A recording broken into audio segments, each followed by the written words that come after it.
This is a Fox News alert. Attorney General Merrick Garland has announced that U.S. Attorney David Weiss will continue his probe into the president's son, Hunter Biden, as a special counsel. Fox's Mark Meredith reports. He says he needed special counsel status going forward, and Garland says that he decided to grant that within a matter of days. This is certainly a blockbuster development, and obviously there's going to be a lot of questions going forward about how long this probe is going to continue. But at the same time, as we were learning about the special counsel designation, there was a court filing which made it clear that the U.S. Attorney David Weiss, now special counsel Weiss, was unable to reach a concrete agreement with the attorneys for first son Hunter Biden on a potential second plea deal or some sort of future agreement. The president's son has pleaded not guilty to gun and tax charges after a plea deal collapsed last month. Attorneys for former President Donald Trump argued against a request for a protective order by the special counsel overseeing the case on election conspiracy. Fox's Jared Halpern has more. Judge Tanya Chutkan questioned the scope of a proposed protective order sought by federal prosecutors, telling attorneys former President Trump has a right to speak about the case, but cautioned that right is not absolute, and there must be safeguards to prevent the release of information that could taint a jury pool. Chutkan will rule on what is considered sensitive materials as the discovery portion of the trial gets underway, and the defense gets access to testimony and evidence collected by special counsel Jack Smith. The Justice Department considers most of the evidence sensitive. The judge rejected that broad a proposal. In Washington, Jared Halpern, Fox News. America is listening to Fox News.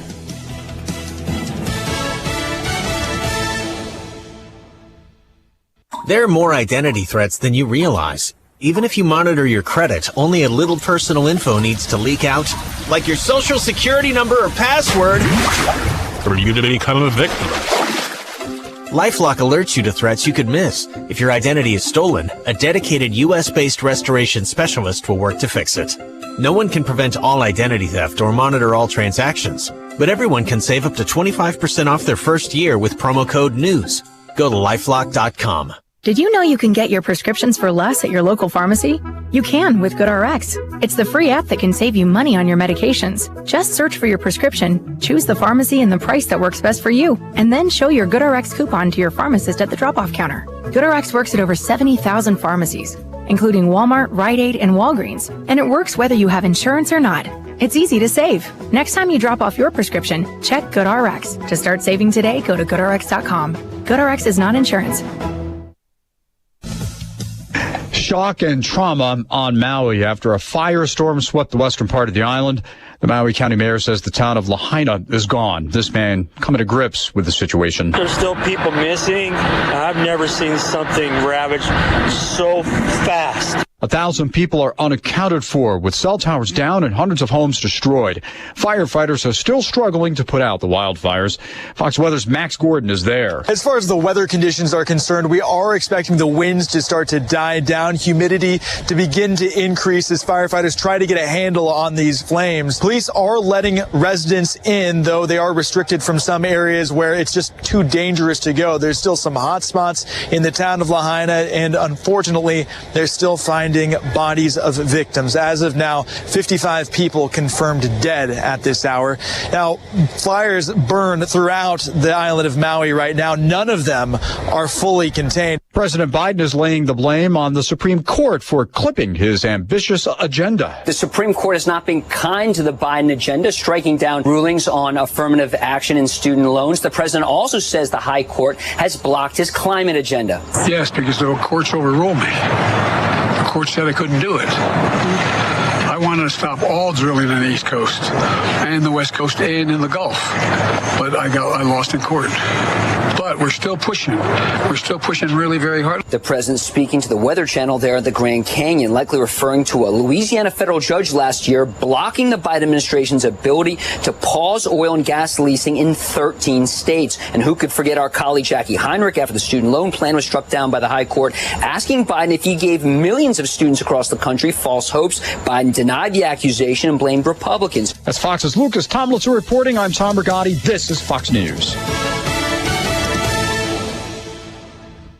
Hello again, everyone. Let's check weather for East Central Illinois, Champaign-Urbana this Saturday. And the next weather system, it'll be a parade of features on an increasing west-northwest flow up aloft, generating a couple of showers and thunderstorms to the northwest and west of us.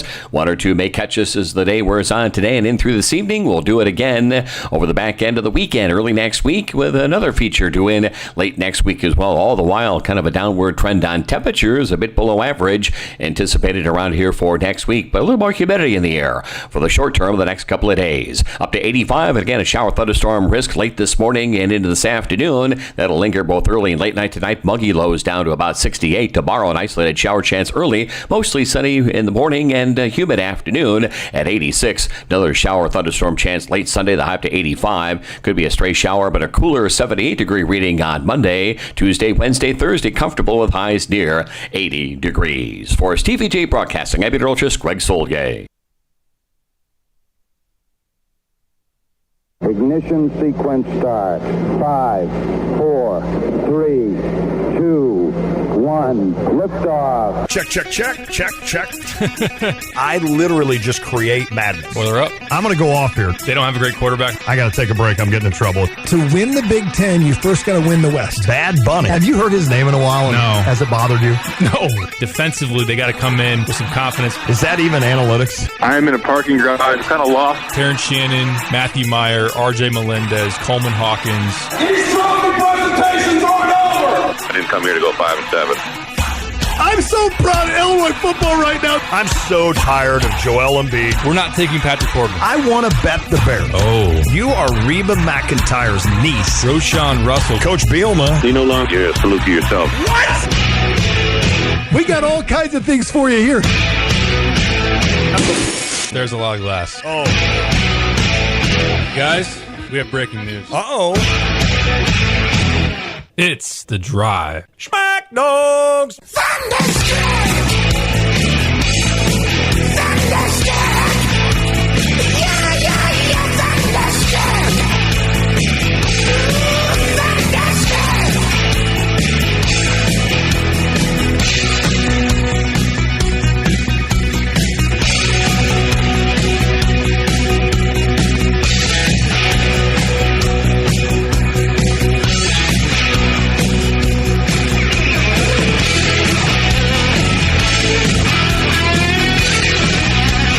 Hey, what's up? Happy Friday. It is The Drive with Tay and Piper, ESPN Radio 93.5. Feeling like a throwback Friday. Because it's Derek Piper, Lante, and our old buddy, Hans D.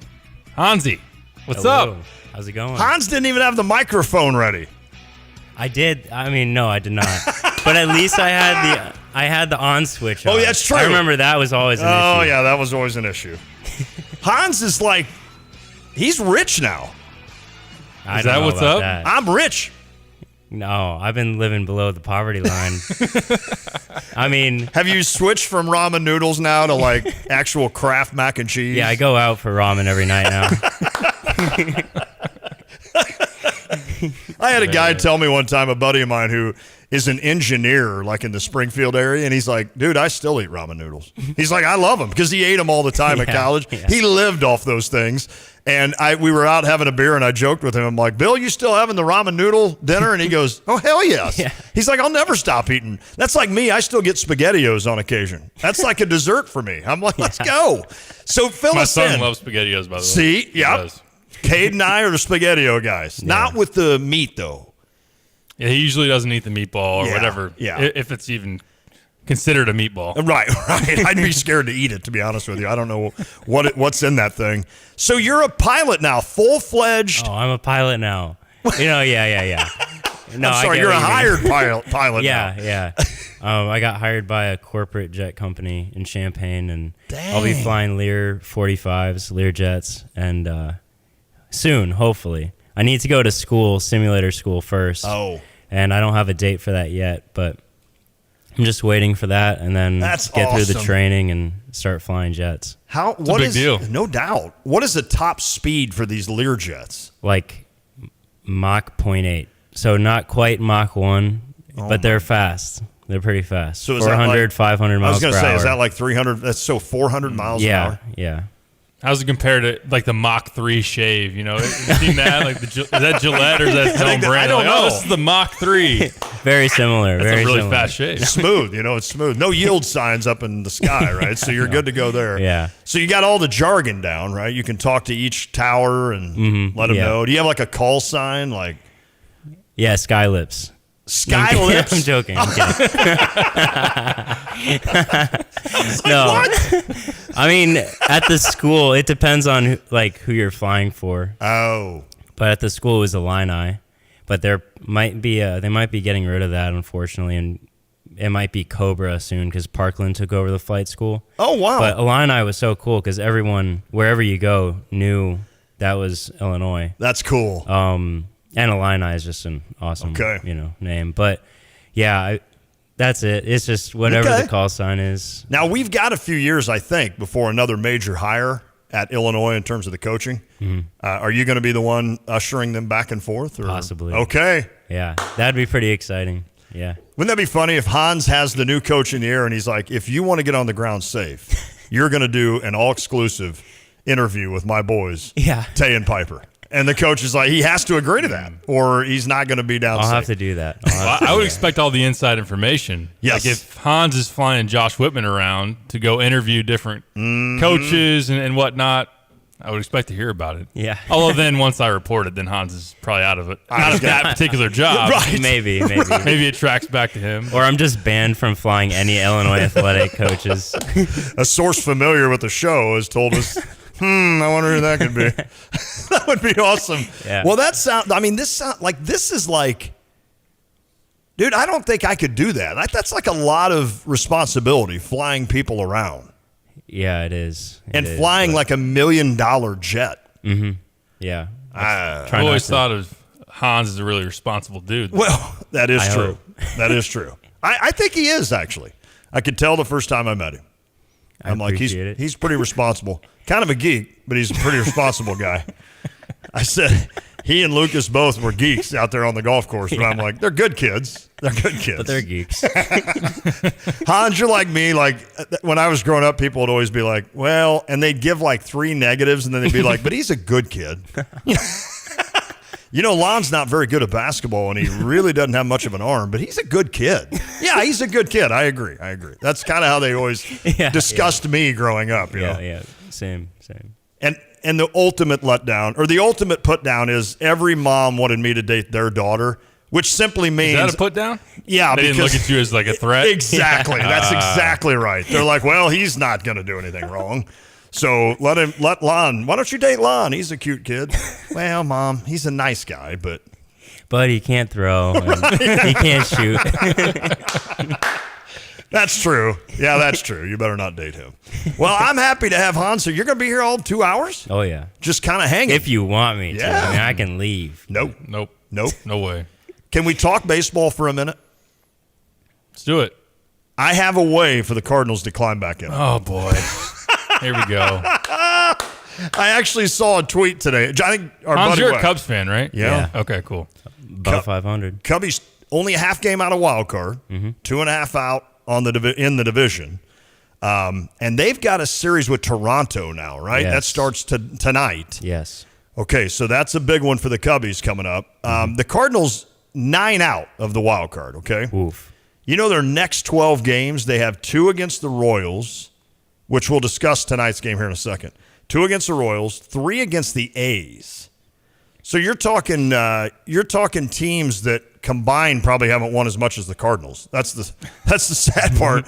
Kansas City has 37 wins. The A's have 33. 33. They're the 2 worst teams in baseball. Wow. Okay, so you got 5 games coming up against the 2 worst teams in baseball. Then you host the Mets, I think, for 4 games. It's either that or you're in New York. I think you host the Mets. Yep. You do. And then you've got the Pirates for 3. And I know the Pirates are a lot better this season, but come on. They're now 52-63. So you are playing, what are the Mets? 52. So you're playing 2 teams that have 52 wins right now, and you have 51. And then you're playing a team with 37 wins and a team with 33. That's the next 12. You go 12-0, Pipes. Go 12-0. Look out. If they do that, Waino will be 200 wins maybe. Actually, in that, I'm being serious on this point. tonight, Adam Wainwright goes for 199 against the Royals. I do want to see him make it. If he doesn't get the one tonight, I don't think he's going to make it. I agree with you 100%. Ben Fredrickson, I think, or one of the guys for STL today, wrote a great article today about Adam Wainwright. And did you read it by chance? I have not seen it. You need to read. I think it's a great piece of writing. Number one, I think you would enjoy that as a journalist yourself because you've got a unique way that you write articles, and I think this one is kind of similar to that. But he brought up a great analogy on Wainwright going for 200 as opposed to Pujols going for 700. He's like, Pujols going for 700 was a big deal. Waino going for 200 is like the 348th guy to cross the finish line in a marathon where nobody's around to watch. That person looks like they're about to die, right, coming across the line. But to them, it's a huge deal, right? They finished a marathon, and I thought that was a great analogy on writing about Adam Wainwright just trying to get to that 200. The moral of the story, the article is essentially, let's don't blame Wainwright on this season. In other words, even if Wainwright wouldn't have been on this team, you still would have been. It's not like you would have gone out and signed Scherzer and Verlander, right, instead of keeping Waino. So that's kind of the moral is let's don't put this, this season on, we're just here to get Waino 200. It's more or less we knew he was going to be a fifth starter. And you knew that if needed, he'd be pushed out of the way if you were in a pennant race. Well, you're not in a pennant race, so what does it matter now? So let him go try to get as many chances as he can to get to 200. But I just thought it's a good article. I really enjoyed it. I liked reading it, and I thought he did a unique way of writing it. So I don't know. I'm pushing for Waino. Adam, unfortunately, he's like a lot of athletes where now we're going to remember this part, where he couldn't get anybody out because he's throwing the ball 58 miles an hour. And it's like, all right, this isn't the Waino I want to remember, but this is how it is for him. And then, he'll go on to an unbelievable career in whatever he wants to do. I hope he does broadcasting. Probably broadcasting. I hope, because I think he could be one of the best that's ever done it. I really do. Absolutely. The Cardinals have needed him. They have. And he's pitched well beyond what you'd expect in terms of age. You look at when he was 39 years old, that was 2021. He went 17-7 in ERA just above 3. He was maybe the Cardinals' best pitcher that year. I agree. And last season dipped a little bit. His record 11-12, but sub-4 ERA was 3.71. You'll take that in terms of like a fifth starter, innings eater type of guy. Yep. That's been a great thing about Waino too, is that he's going to be someone that's going to take the ball every fifth day. This year, you'd kind of like somebody else to take the ball if you didn't have the nostalgia, if you didn't have there's no doubt, all the respect. If you just looked at the player without the face and there's the stat line, you say this guy probably shouldn't be making starts for you anymore. But then again, like you said, you do have to take into context the Cardinals are pretty much out of it unless they're going to go on this 12-game winning streak that Lon has already offered up on the table. And what other starters do they have? They don't have anybody else ready right now. That's the thing. They got Liberatore up. They're starting. They're throwing Zach Thompson. They're throwing Dakota Hudson. So, you basically have everybody up. Tink hits up. Well, I don't think they want to. Yeah. And it doesn't look like they want to with Mason Wynn either. So, and then Jack Flaherty's up to his good old self. Did you see that? I saw he's been posting high strikeout numbers. Yeah, but he 8 was Ks in the last one. Is that right? He was throwing some shade at the Cardinals. Again? Yeah, because what is the thing that they hear? Like, can't they hear something now? What's that called? PitchCom? Yeah, PitchCom. He said, I haven't had to turn my PitchCom up much this year, but I do now. Like, as a rip to Cardinals fans for not being at Busch Stadium and making noise. I'm like, Jack, you just can't help yourself, here, man. can you? You just can't help yourself. I'm surprised, and I was looking at a lot of social media stuff, of how many have his back. How many are like all-in Jack Flaherty guys? Yeah, I don't know why. I have no idea. Take away everything else, the off-the-field stuff, take all that away. Yeah, and I'm not even considering that. He just really wasn't, for as good as you thought he was, or as good as he thinks he is, maybe, he wasn't that good. He just wasn't a very good pitcher.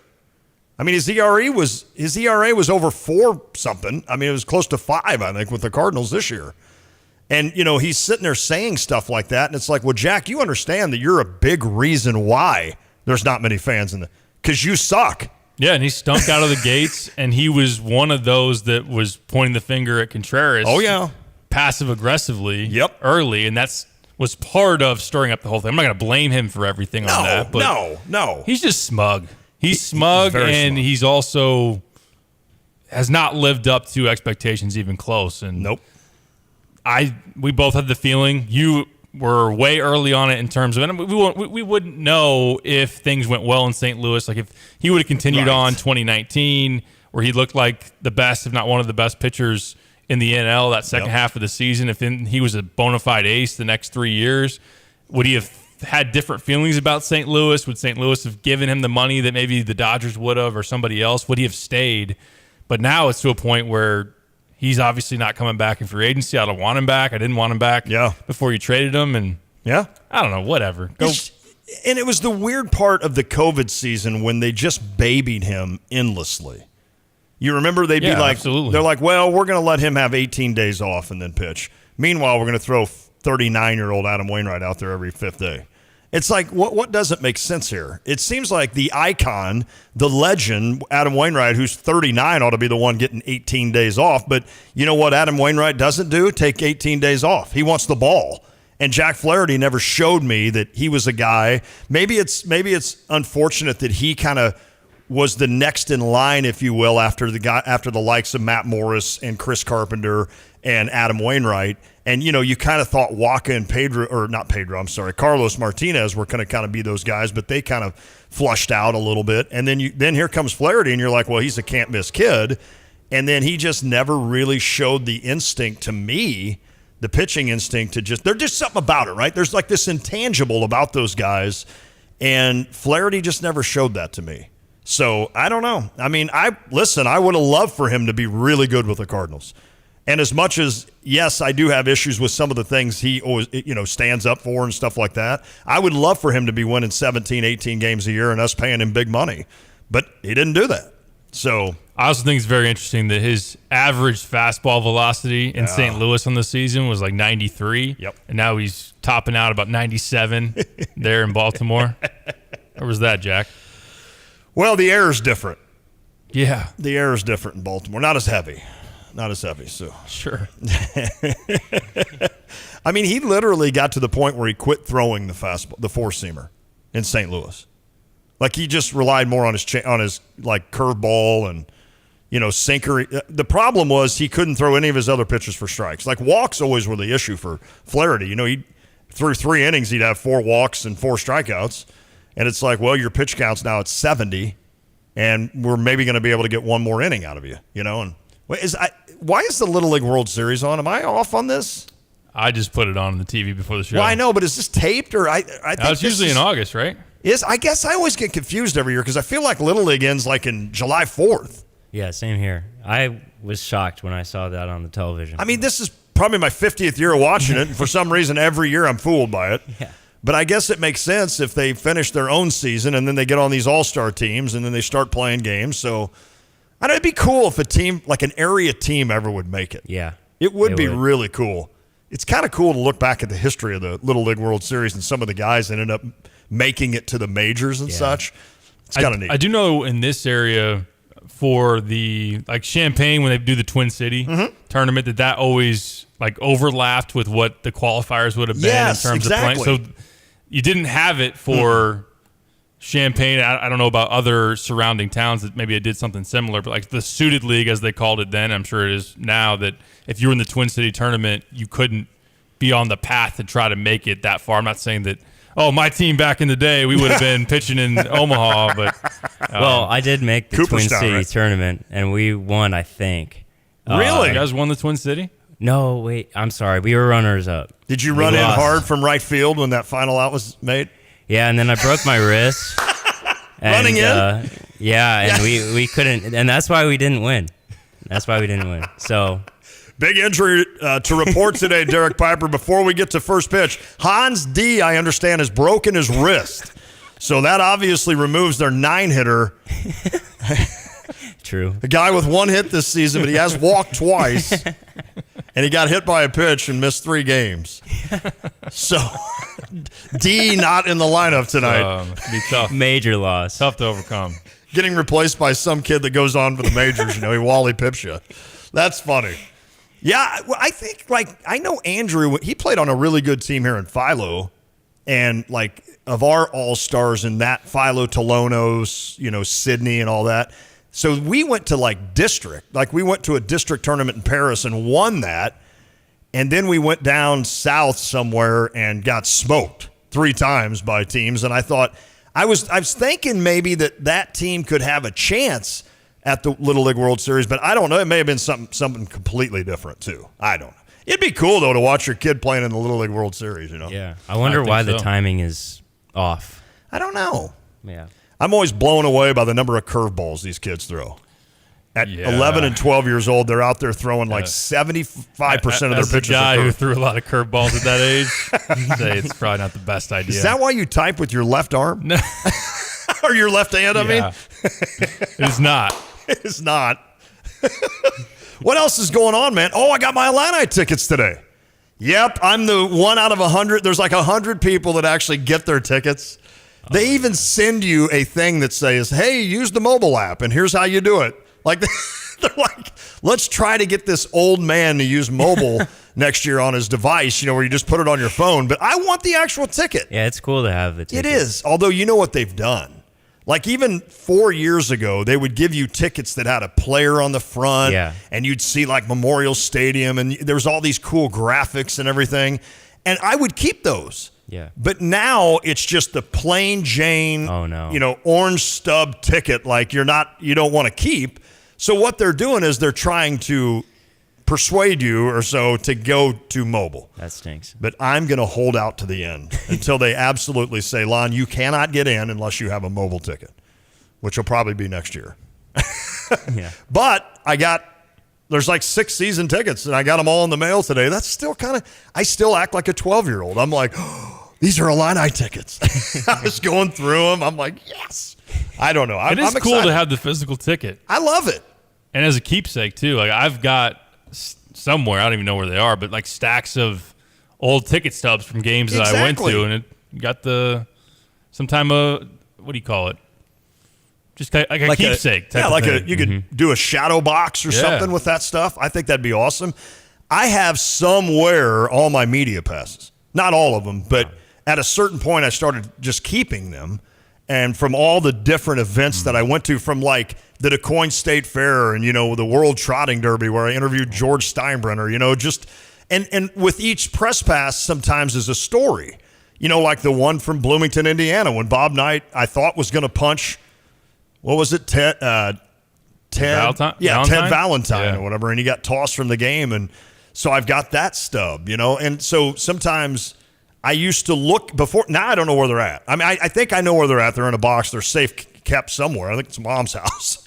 But one day I want to get those out and kind of sort through them and maybe do one of those shadow boxes. But don't think I'm going to do it. I'm going to take it to somebody and be like, can you do this shadow box idea, And I'll put Hans's face in the middle. And we'll just construct around it. They'll be like, is that you? No, that's not me. That's Hans. But he also couldn't hit or throw. He now flies the president of the United States around. So how does he relate to the media passes? He doesn't. He doesn't. He doesn't. He just flies the president around. So his face makes me happy, and then I can tell other stories around it. Exactly. Yeah. So one of these days I want to do that. That'd be cool. But yeah, I mean, I loved the tickets that had really cool things on them. But I get it. It's more expensive. And in fact, I think I had to pay $10 more for them to actually send me the tickets, which makes sense, I guess. Whatever. I like having the ticket. And for years, I kept the ones that we won on. So I've got 14 of them at the house. That was a joke. Yeah. For years, the past 10 years. Right? I kept the 14 wins. Yeah. Oh, I tell you. Just wait till all of technology crashes. One Saturday afternoon. Boom. And Lante's the only guy. There's 100 people in Memorial Stadium. In the stadium with his physical ticket. Did I tell you what I did this year, too? I'm kind of being a you-know-what about this. So I hardly ever sit. You guys have probably seen me at games. I don't know if Pipes ever has. Hans has come over, I think. Yeah. Hans and Diane one time, you guys came over and said hi. I stand and walk everywhere, and I bug people. I know I do, and I've got to quit doing that. So I don't really even need a seat, But what has happened is on my row, there's people are starting to take advantage of that, and they're moving down kind of in my spot. So what I did this year, and they're not going to be happy about this, I bought one of those cushion seats, and I put it on the outside, and then so Andrew will utilize that, and then I'll sit on the actual I didn't want to buy two. I don't have that kind of money. So I'll sit on that seat, but they can't get into my space anymore. Oh, I can't wait to see their face. Yep. We know you're listening out there. You know who you are. Somebody's driving on Prospect going, oh, crap. He's on to us. Somebody just punched their radio. We snuck two people into the row and thought we could get away with it. Dang it. That guy finally figured it out, Martha. Yeah, I mean, I got you now. I got you taken care of. Don't worry, he's walking around anyway. You're right. You're probably good. So you know what? They'll just sit in between, like, my neighbors to the, what would that be, West and Andrew. They'll just sit between them, and I'll be like, I think you're in, that's fine. Just whatever. Just sit there. It's Friday, right? It is. It was time for one of these Friday shows. We do have some audio to play as we go along. Some more, which we appreciate. I know a lot of people out there like to get caught up to speed on what's going on at Illinois training camp. So we got some more coach audio. Thad Ward, the running backs coach, big position for the Illini going in to this season, replacing Chase Brown. He spoke with the media about what he has in his running back room. We also have Andy Boo and Antonio Finellis, the new defensive backs coach, another position where there's a lot of intrigue and question marks in terms of replacing. I was, you know, it was really cool, and we can end on this note. Kick it around to you guys real quick before we catch a break. I was watching some preseason football last night. Oh, we got to get to your Hard Knocks, too, before we're done. Hans, did you watch Hard Knocks? No. Oh, man. I know what it is. It's all right. I've got some notes and thoughts on See, I don't Hard know how Knocks. to do it. I could be a billionaire and I wouldn't be able to watch Hard Knocks because I'm like, I don't know how to do it. It's not that complicated. But NFL Network, you know how to get to that channel, I do. right? Okay, yeah. cool. 212, I think, on the DirecTV dial. In between games, they were kicking around, gearing up for the Seahawks and Minnesota Vikings game, and they were talking about how Seattle's defense can be much improved potentially. And look, again, every unit feels like they're going to be better than last year. But one thing they talked about was getting back a lockdown corner like they had with Richard Sherman. And Devin Witherspoon came up. He did not play last night, but they talked about. I wish I remembered the guy who was giving the analysis, but he's an NFL draft expert for them, and he's like, he was one of my favorite picks in the draft. I thought he was a top 5 player in the entire draft. Of course, he gets picked in the top 10. But that was just. It's been a long time. Yes, it since has. You've heard an Illinois player talked like that on a national level, and that's got to be a huge recruiting asset for Brett Bielema, but just for an Illini fan to be like, that's one of our guys. It really is, and what a neat story. You know, a guy that had 0 stars, right, and was going to go to JUCO, I think, or maybe did he? No, he came to Illinois, I think, as a freshman, and the next thing you know, he turns himself into an All-American and a top. What was he? 7th, 6th, right? I thought Seattle picked 5th. You sure he wasn't top 5? Maybe he was top 5. I think he was top 5. I was thinking they picked 5th. The Lions were 6, weren't they? And we all thought he was going to the Lions. That's right. My mistake. He was a 5th pick. That's right. So, yeah, except for the fact that I'm going to have to see him twice a year in my division. Other than that, I can't wait. I can't wait to watch him. And I just truly can't think of any 2 better places that the Brown twins went, because I think Chase can make a big difference there for Cincinnati, and I think Sid can make a big difference for Philadelphia. I know that they were talking. I mean, I saw a story out of camp in Philadelphia how he was one of those guys that was really opening eyes, and they think he can. You know, for nothing else, those 2 will be on for special teams, and they'll excel because that's what they do. And then Tony Adams still doing his thing. So you've got those, and then who was the other? Who was the other guy? Quan Martin. Yeah, Quan Martin. The Commanders. With the Commanders. So, yeah, it'll be cool to just kind of see a lot of Illinois products out there, and not just like offensive linemen and stuff. You know, because they had a run, and I believe no offense, Dave Deal. Right, exactly. 2-time Super Bowl champion Dave Deal. I mean, no offense to him and Tony Pashos and some of those guys, all those really good linemen that played for Illinois. They ended up having great careers in the NFL, but it's kind of cool to have somebody at a premier spot like cornerback. So, I mean, is cornerback the second behind D-line? I'm sorry, behind a defensive end? Is that kind of the second most important? I mean, of course, quarterback. If you take quarterback out of the mix, what's the next most important? Is it defensive end? Got edge rusher, edge corner, rusher, and then receivers pretty high up there. It is. So to have someone at one of the really high, noticeable kind of positions, I think that's going to be awesome for Witherspoon and the crew. That's going to be great. Absolutely. Rick did point out great recruiting by Lovey. I that agree. was a Totally very good eval and get. And he left. The cupboard wasn't bare in terms of the players. Just didn't do the best job coaching them up. Yep. And the sustained recruiting success, it was just spotty. I just wish that he gave more of an all-in effort on recruiting. And I always thought that they would do better in that sense, but I did too. They didn't. But we threw love at Lovey about a week ago, I think. I said, hey, I'm giving credit where credit's due. You know, he brought in some good talent, and now it seems like Coach B and these guys have got him to that next level of where they needed to be. So just never had a quarterback. No. And there's a lot of coaches at Illinois that can say that, unfortunately. Unfortunately. If you want to win, you can. 217-359-2255. Hans is in, so shoot Hans any questions. Yeah. Maybe we'll come up, or he probably showed up with the Who You Got, knowing him. Probably. Do you ever hit birds when you're flying Learjets? Did the bird survive? Yes, actually. I've hit one bird. 400 miles an hour. That's scary, though, isn't it, to hit a bird? Yeah, it is. But it hit like under the prop, luckily. So it didn't go in the engine. And the fire rescue guy went out onto the runway, and he came back to me after I parked it and was walking back in, and he said the bird just ran away flew away when Are you serious? When I walked up to it. Yeah. Usually those birds just obviously. Well, who would survive anything at 400 miles an hour? Well, I was in a little Archer Arrow. Going 38 miles. Yeah, basically.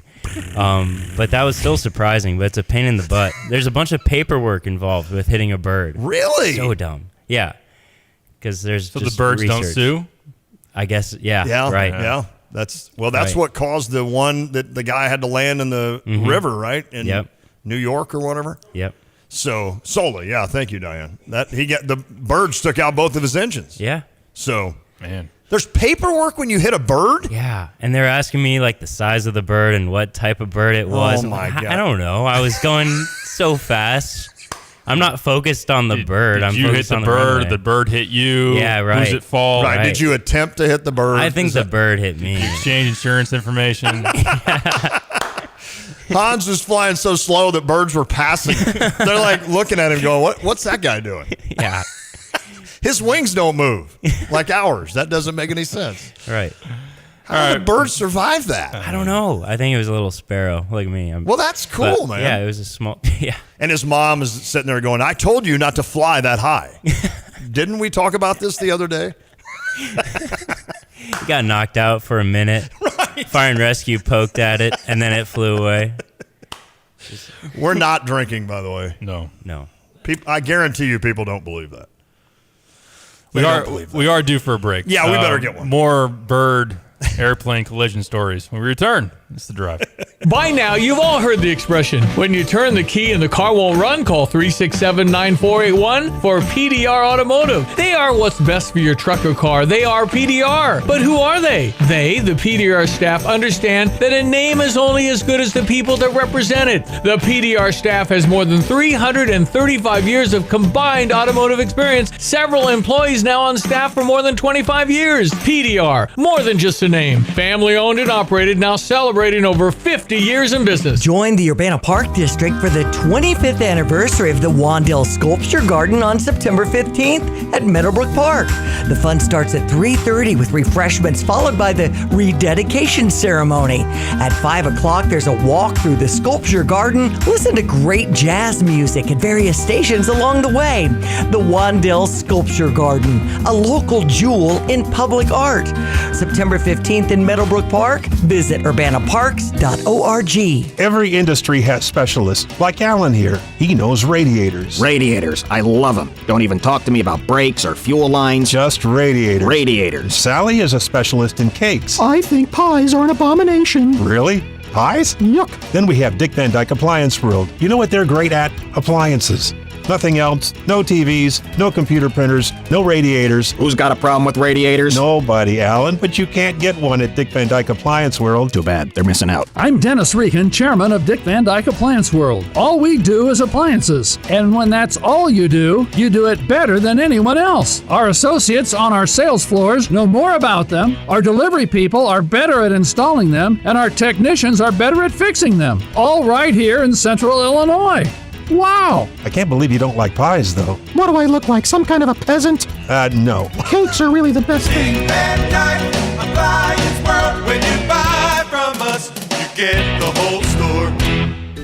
Curtis Orchard is hiring. It means a lot to us that our customers are like family and our employees are like family. We all like working together, even though it gets really frantic in the fall. It's just wonderful to get to know your customers, your community, and to be able to serve them. So we want friendly people who have the same values that we have, which is caring for people and giving them a great experience while they're out at the farm. You can visit curtisorchard.com and apply online today. BMW, Buick, GMC, Honda, and Subaru. Welcome to Sarah Champagne. We can handle all your car repairs on site, including paintless dent repair, bumpers, windshields, everything in between. We have an amazing selection of new or pre-owned vehicles to choose from. Shop from home and buy online or reserve your vehicle before it hits our website or dealership. Sarah Champagne is home of the Sarah One Price Promise, delivering an honest and transparent buying experience. Hurry in or shop online at sarahchampagne.com. Hi, it's Stevie J. Start your day with me along with Diane Ducey, weekday morning 7 to 9, here on ESPN Radio 93.5.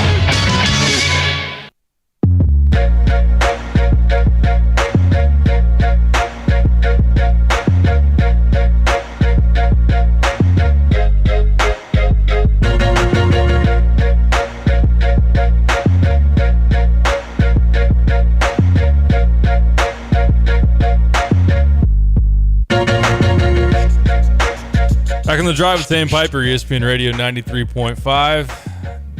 The kid who was throwing a no-hitter just got pulled from the game. Yeah. I've never seen anyone so fired up about a walk. The opponent at the plate did have a good at bat. Scrappy little guy.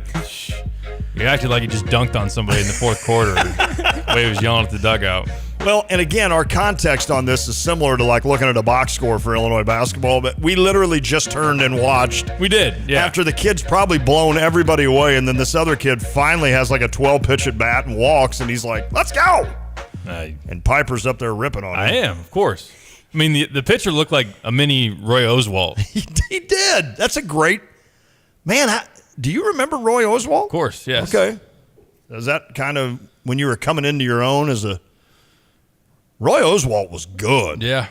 Really good. He was the thorn in the Cardinals' side for many years. Probably early 2000s, right? Mm-hmm. Yeah. That's probably right. Man, that's a name I haven't heard in a long time. That's pretty cool. He's a stud. He was. He definitely was. I do need to bring up, we had a couple of people on the U of I Atlanta Link text line bring up some other Illini in the NFL currently. Got Doug Kramer with the Bears. Yeah. He was an undrafted free agent, right, with the Chicago Bears? I think he was undrafted. Yes. I do believe that's correct. And then Randy brings up a good point. You got someone making an impact for the Lions, that being Kirby Joseph. Yes. Someone that Aaron Rodgers he automatically became your favorite player anywhere because he's picking Aaron Rodgers off left and right. I love it. I'm telling you, that Detroit team. You think about, like, Kirby Joseph, I think the Lions will be in the playoffs. Sid and Chase Brown, definitely the Bengals and Eagles will be in the playoffs. Mm-hmm.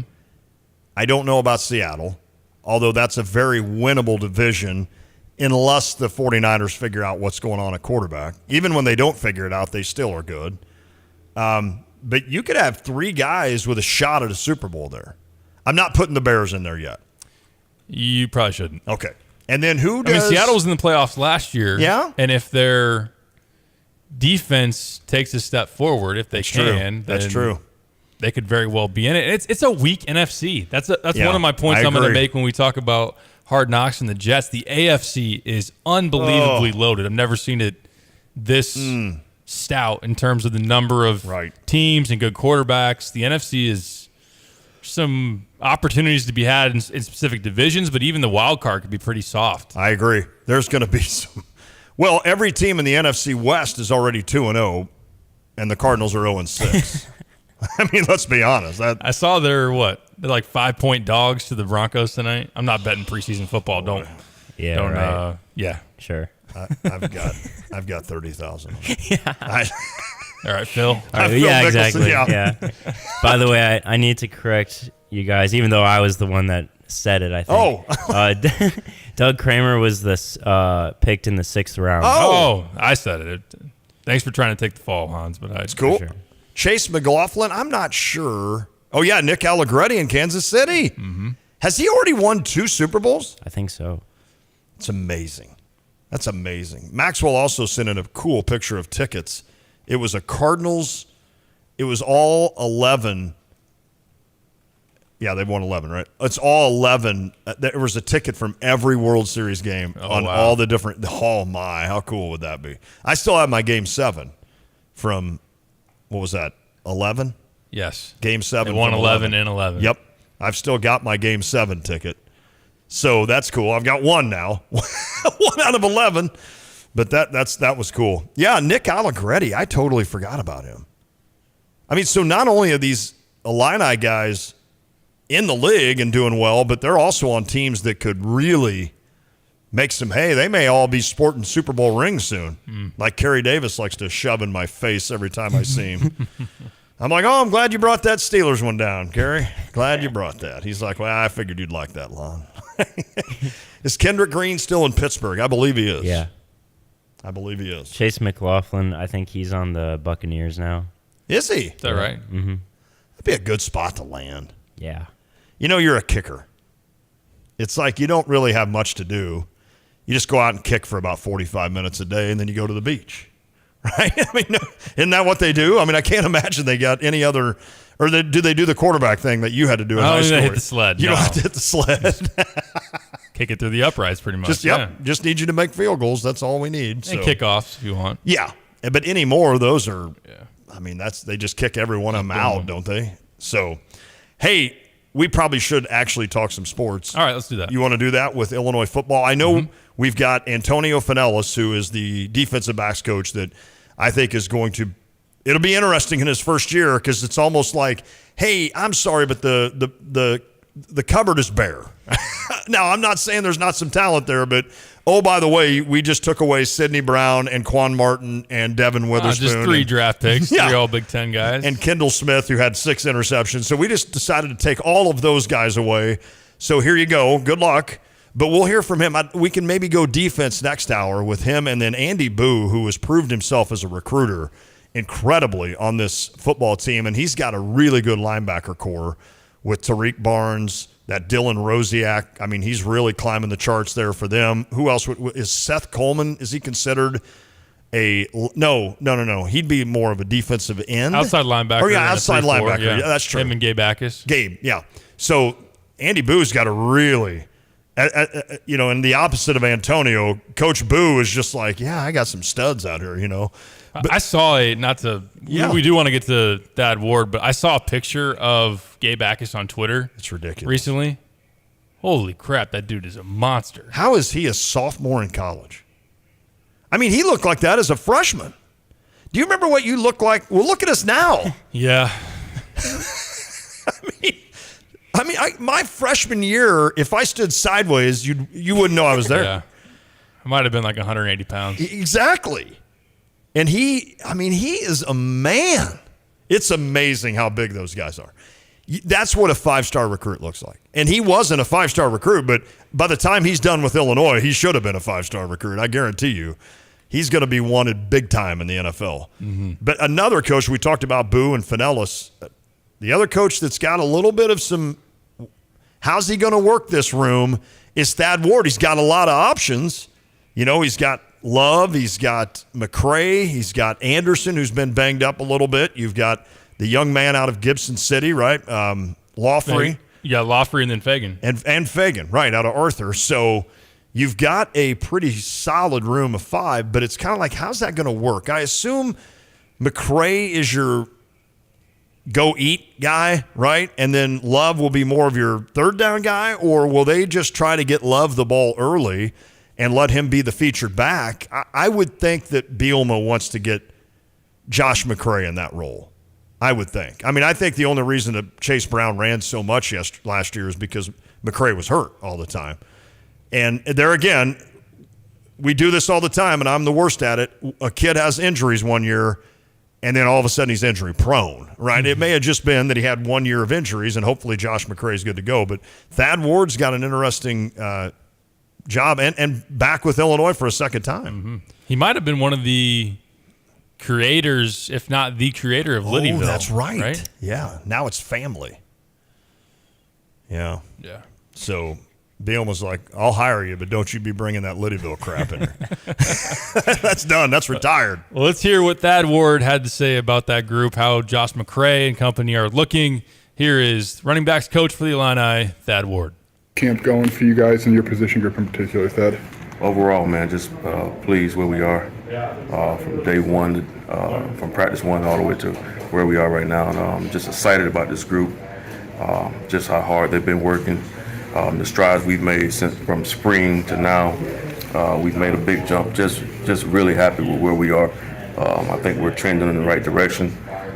Really trying to now hone everything in and just continue to be consistent in everything we do. Seems like we've heard a lot about Josh and Reggie in particular. How have you seen them embrace this?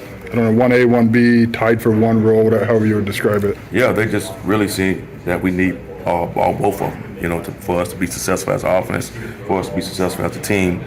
They understand that we need both of them to be successful, playing at a high level and even bringing more guys into the fold as we go. Greg Henniger was hired to build a relationship with Josh quickly. Let's kind of into that. What's been fun about that? Great kid, man, and wants to be coached and eager to learn. That's always a good recipe. And just really, he spends a lot of time up here, spends a lot of time in the film room, wants to be great, and you want to coach those kind of guys.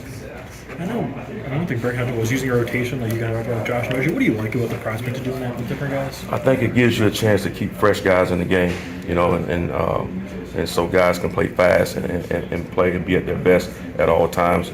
I think iron sharpens iron. As these guys really compete against each other every single day to make each other better, and they play off of that. What kind, if any, of buy-in is required of those guys to kind of understand that by committee approach? Absolutely. They bought in. They bought in holistically to that, and they understand, that we need each other. They need each other. They're competitive. They're friends on and off the field, which makes it even easier. And they're rooting for one another every single play, every single drive that they're not in, because they know their number could be called that next play. How's Aiden looking? Healthy, I guess, in fall camp. What have you seen from him? Aiden's been great, man. He's one of those guys I'm talking about from spring to now, making strides every single day. Whether we want to see guys make small strides every single day. Pleased where he's at. He has a role. He's doing a really good job catching the ball out of the backfield, running the ball out of the backfield, running the ball in between the tackles. So he's showing up. He's doing a good job this camp. What about someone like Jordan? I'm guessing similar, but how does he complement, especially Josh, given they're kind of similar physically? Yeah, we like all different types of flavors here in the running back room, and Jordan brings another element where he does catch the ball good out of the backfield, but he's able to run the ball in between the tackles, a big load, and he finishes in a dominated position, and so he brings that every single time. Are his hands a little surprising for someone as big as he is? Not really, Okay. not really, because if you work at it, you can catch the ball out. So he's been good. He's been good catching the ball all camp. What have you learned about Caden since getting him on campus and seeing him? Really good athlete, good size, strong, really good kid. It's important to him. Yeah. He has all the intangibles. He's going to be a really good player for us. Just how he goes about his daily routine, just the kind of kid you want to coach. And every single day, every single practice, he's making jumps. And I've been pleased where he's at. He's had a lot of success this camp, and look forward to continuing it. What's the process as a coach to not let him get overwhelmed? I mean, you're a freshman coming from 1A high school football to the Big Ten. Like, how do you kind of guide him and navigate him through that? really just be here, be where your feet are, understand what you're doing, and that I put something. One of his goals for this training camp is his first training camp on the Division I level. Embrace the unknown. You don't know, right? Just embrace every single day, one step at a time, one drill at a time, one meeting at a time. Just take it all in and enjoy the process. And up to this point, he has. And I hope that, and I know he will continue to do the same. My last one is when you got here, did you look at 21 Josh McCray, or did you just blank slate it? And if so, what are you seeing out of him healthy? Before I got here, I saw a little bit, obviously from before, but I blank slated everything. Okay. I want to see where you are now, where you are today, where you are in the present. That's how we're going to form our opinions off of everything. And what I've seen, I've been pleased. He's playing really good football right now. He's made huge jumps from the spring to now. He's playing at a high level right now. I want to keep that going and keep making steps with him. Good stuff there from Thad Ward. Got a lot of challenges. Not a lot of challenges, but a lot of decisions, right? But I guess in a good way, it's just let one of them go, see who's got the hot hand, and see what happens. I'm excited for this team because, you don't quite know what Luke's bringing, Altmaier, in terms of the passing game. You have a feeling what's this running attack is going to do. So, you've got a good offensive line in front of them, and we'll see what happens. The center's position is going to be interesting. And I know that now I'm not thinking of his name. That will Kreutz. Josh Kreutz. So, you got to have a good center. I remember asking Fred Wakefield this one time about that offensive line, and he's like, I'm telling you right now, if you don't have a good center, it can throw it all off. So hopefully Josh Kreutz can, and I know from what you read and from everything else, it appears that he is doing his thing and is earning this job at the center spot. So, but they tried to recruit a center out of the portals, which tells you a little bit. But I don't know. That's going to be a big question mark for me too going in. But I don't know. Let's just get it here and find out. Let's just that is where I'm at too. Run 400 yards against Toledo, and then we'll just be like, I can't believe I was questioning the. You might need it against Kansas too. Yes, no doubt. Eat some clock, control some clock against a Kansas offense that's really good. What if we come out and just blow Kansas out? And then just pop Penn State on college football noon. That's all? Whatever. That's it. Just be 3-0 and then just get blasted by Florida Atlantic. That would be weird. No, we lose to Toledo and Florida Atlantic, and we just hammer Penn State and Kansas. It's like, well, it's not how we saw them going 2-2. That's for sure. People will feel like Illinois basketball if last season is back. Right. That's right. That's exactly right. Well, we'll talk a little bit more about the defense next hour. I'm excited for that. Let's do that. We got still Andy Boo and Antonio Finellis to play. Stick with us. You can weigh in on the U of I Atlantic Link text line 217-359-2255. 55. I said that weird. 55. Be back. It's The Drive. Wouldn't it be nice to visit a car dealership where you didn't feel like you were at an auction? Or didn't feel like you were being taken to the cleaners? I'm going to make him an offer he can't refuse. Welcome to Sarah Champagne. At Sarah, they offer a one-price promise. Every vehicle at a fair price, no negotiation, only the best price. Sarah Champagne, Honda, BMW, GMC, Buick, and Subaru. SERRA Champagne.com. Hi, I'm Tyler Weaver, president of Carpet Weavers Flooring and Furniture Gallery. Take a look around your home. Is it finally ready for some much-needed updates? If you don't know where to start, then just meet with one of our experts. We'll help you find the perfect waterproof plank floor for your kitchen or that stain-resistant, super soft carpet for your bedroom. Finish your room update with a custom sofa and chairs, or choose a trendy in-stock dining set that's priced right. Come home to Carpet Weavers, where floors, furniture, and family meet. It's Emily Atkins. She owns something called Happy Healing. Tell me about what you have planned coming up. September 9th, we have our spiritual spa day. We have 3 wellness practitioners coming. We have Brenda, who does sound bowl healings with crystal bowls, Drea, who does facials, and we have Emily, who does massages. So we'll be selling tickets, and so you'll have a half hour of each, and then I'll be there and we can make candles too. You can go to the website, happyhealing.us. It's Emily Atkins. She owns something called Happy Healing. Tell me about what you have planned coming up. September 9th, we have our spiritual spa day. We have 3 wellness practitioners coming. We have Brenda, who does sound bowl healings with crystal bowls, Drea, who does facials, and we have Emily, who does massages. So we'll be selling tickets, and so you'll have a half hour of each, and then I'll be there and we can make candles too. You can go to the website, happyhealing.us. The Muhammad Music Festival, presented by Fisher National Bank, has been bringing this free, family-friendly event to Main Street in downtown Muhammad. Friday, August 25th, on the Darwin Boston State Farm stage for bands Zach Tompkins, Candy Foster and Shades of Blue, and Hairbangers Ball. On Saturday, August 26th, Christian band Sanctus Real will perform at 11 a.m. The headliner for this year's Muhammad Music Festival is Chris Jansen, who will perform on Saturday, August 26th at 9:30 p.m. Details at MuhammadMusicFest.com. You're listening to WSJK ESPN 93.5 Tuscola, Champaign-Urbana, your home for the St. Louis Cardinals. Commenting on this, but just minutes after Garland made this announcement that Weiss is going to be the special counsel, Weiss and his team of prosecutors in Delaware, who had been trying to work out a plea deal with Hunter Biden, made a court filing where they basically said the deal is off. I'm just going to read this line from a filed motion. It says, during the July 26th, 2023 hearing that the court set on this matter, the defendant, that would be Hunter Biden, pled not guilty. Since that time, the parties have engaged in further plea negotiations but are at an impasse.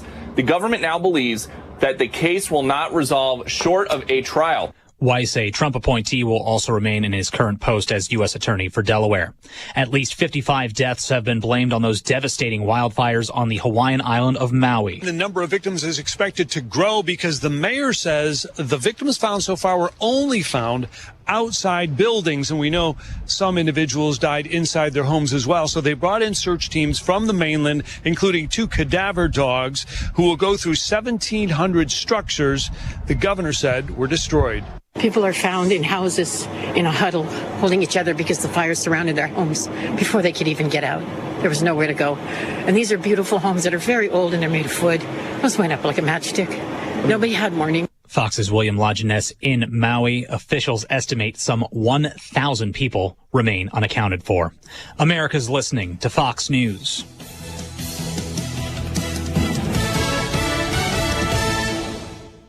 There are more identity threats than you realize. Even if you monitor your credit, only a little personal info needs to leak out, like your social security number or password, for you to become a victim. LifeLock alerts you to threats you could miss. If your identity is stolen, a dedicated U.S.-based restoration specialist will work to fix it. No one can prevent all identity theft or monitor all transactions, but everyone can save up to 25% off their first year with promo code NEWS. Go to LifeLock.com. Did you know you can get your prescriptions for less at your local pharmacy? You can with GoodRx. It's the free app that can save you money on your medications. Just search for your prescription, choose the pharmacy and the price that works best for you, and then show your GoodRx coupon to your pharmacist at the drop-off counter. GoodRx works at over 70,000 pharmacies, including Walmart, Rite Aid, and Walgreens, and it works whether you have insurance or not. It's easy to save. Next time you drop off your prescription, check GoodRx. To start saving today, go to GoodRx.com. GoodRx is not insurance. GOP presidential hopefuls are in Iowa and getting the chance to chat with voters and the state's Republican governor. Most of the Republican candidates are sitting down with Iowa Governor Kim Reynolds for her Fair Side chats through next Friday. Former Vice President Mike Pence explained to Reynolds why he's running. I'm running because I think this is no time for on-the-job training. The challenges America is facing in the world. While candidates like Ron DeSantis, Nikki Haley, and Tim Scott will join Reynolds for her chats, former President Trump, who's expected to appear at the fair, is not expected to sit down for an interview with the governor, nor stop by the Des Moines Register's political soapbox for a speech like the other candidates are planning to do. Jessica Rosenthal, Fox News. Former President Trump's legal team in D.C. today arguing against a request for a protective order limiting his comments on his election conspiracy case. Judge Tanya Chutkan questioned the scope of a proposed protective order sought by federal prosecutors, telling attorneys former President Trump has a right to speak about the case, but cautioned that right is not absolute, and there must be safeguards to prevent the release of information that could taint a jury pool. Chutkan will rule on what is considered sensitive materials as the discovery portion of the trial gets underway, and the defense gets access to testimony and evidence collected by special counsel Jack Smith. The Justice Department considers most of the evidence sensitive. The judge rejected that broad a proposal. In Washington, Jared Halpern, Fox News. A Wisconsin judge has rejected a bid to dismiss a civil case against 10 fake electors for former President Trump and 2 of Trump's attorneys. Now, the case centers around an effort to overturn election results in 2020 by submitting false slates of electors in 7 battleground states. Joe Biden won Wisconsin in 2020. The case is scheduled to go to trial next September. I'm Matt Napolitano, and this is Fox News. Ignition sequence start. 5, 4, 3, 2, 1. Liftoff. Check. I literally just create madness. Well, they're up. I'm going to go off here. They don't have a great quarterback. I got to take a break. I'm getting in trouble. To win the Big Ten, you first got to win the West. Bad Bunny. Have you heard his name in a while? No. Has it bothered you? No. Defensively, they got to come in with some confidence. Is that even analytics? I'm in a parking garage, kind of lost. Terrence Shannon, Matthew Meyer, R.J. Melendez, Coleman Hawkins. These trophy presentations aren't over! I didn't come here to go 5 and 7. I'm so proud of Illinois football right now. I'm so tired of Joel Embiid. We're not taking Patrick Corbin. I want to bet the Bears. Oh. You are Reba McEntire's niece. Roshan Russell. Coach Bielma. You no longer salute to yourself. What? We got all kinds of things for you here. There's a lot of glass. Oh. Guys, we have breaking news. Uh-oh. It's The Drive. Smack Dogs.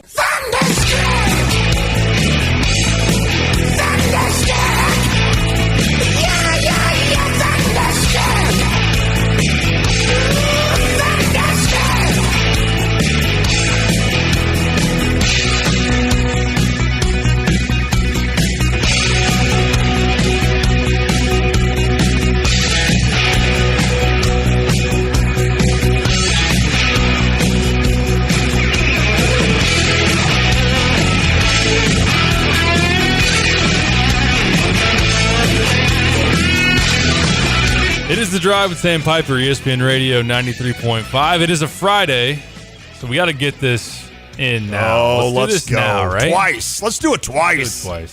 At the end of the hour and now. Number one, we have to cheers to Hans D being here. Yes, and for his new job. Oh, absolutely. Yeah, that too. Piloting a Learjet. Learjet was kind of cool in the 80s. Like, is that still cool? A Learjet? Oh, we don't even have him. We don't even. Do you have him on? That he was his error. You see, Thank he did you. it. Making me look jinxed bad. yourself, Hans. Now the mic was ready, but the switch. I know. Unbelievable. I know how to run this board, Hans.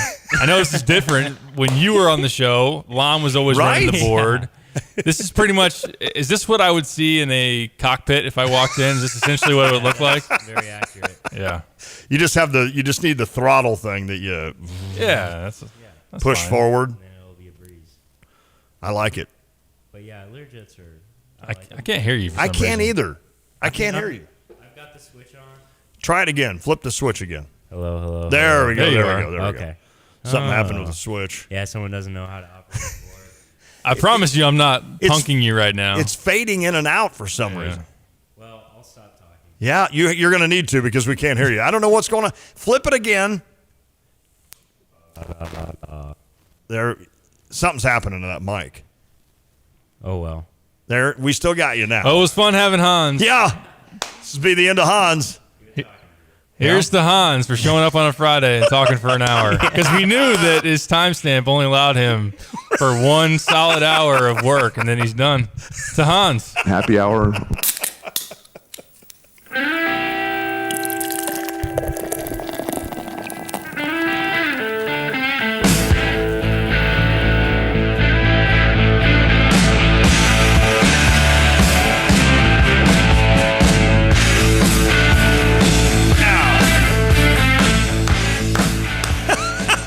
Hans, do we have you back? Brian goes, it's kind of scary. He's flying a plane, but he can't run a microphone. I would say. Jeez. Randy said, how about having a drink for the people of Maui? I know we talked about that yesterday, and that is just horrible to see those pictures of all of that. I hate that. Absolutely. Especially, I mean, I've been there twice, and I know exactly where those spots are, and I just hate the fact that those buildings and those businesses and those homes aren't there anymore. So I pray for a quick recovery for Maui. So, I mean, that's a big tourism destination, right? So tourist destination. So obviously they got to get things rolling back. But yeah, I like Brian's thing. I'm a little bit. Yeah, I mean, I don't know if it's my fault. Okay, I'd I've rather got to have blame this on Derek and Lon. Come on now. Really? It wasn't my fault that I veered hard right to hit that flock of geese. I'd rather have a pilot that's good on the steering or the operating of the plane. And if there's a guy that's just really good, like personality on the mic, and you start to worry. I like this pilot, but then you start to bump and you go up and down, and the seatbelt sign never comes off. Like, I'd rather just not hear from the guy, and it's a smooth flight, and we see him afterwards. I'm like, thank you for your service, sir. That is a great point. Like, he talked his way into a job. Yeah. Do you, like, when we make the like the 10-foot drops, do you know those are coming as a pilot? Yes. Well, no, not in my little Archer. Right. But the airlines do. Okay. They've got a bunch of, like, pilots can report it. So the pilot ahead of you, 10 minutes ahead of you, reported it, so then you know it's coming. Why is it doing that? Change of air pressure? Yeah, that. And then there's also temperature. Oh, which okay. Goes along with pressure, but that's interesting. Temperature changes, and yeah. Have you flown through the clouds? Yeah. Yeah, that's kind of cool. It's cool. It's fun. Is that your first date? Like, yeah. You're like, I'll fly through a thunderstorm. I'm going to take you to the clouds and back. I got some cheesy pickup lines for Hans. He's going to turn on the Aladdin. I can show you the world.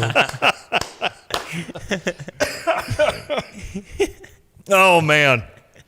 That's good. Yep. That is good. Mm-hmm.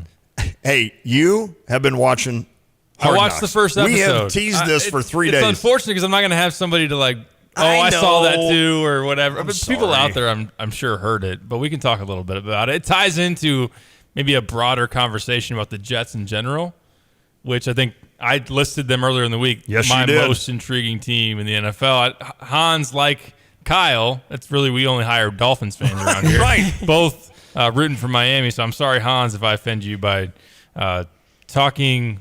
In terms of intrigue, I think everybody out there probably says the Jets are pretty intriguing. Maybe are a little sick of them already, but in terms of how good they'll be, this will be very interesting. But just that division's loaded. The wild card chase is loaded. The Dolphins had an opportunity, and I mean the Patriots were not good. No, the Jets were horrible.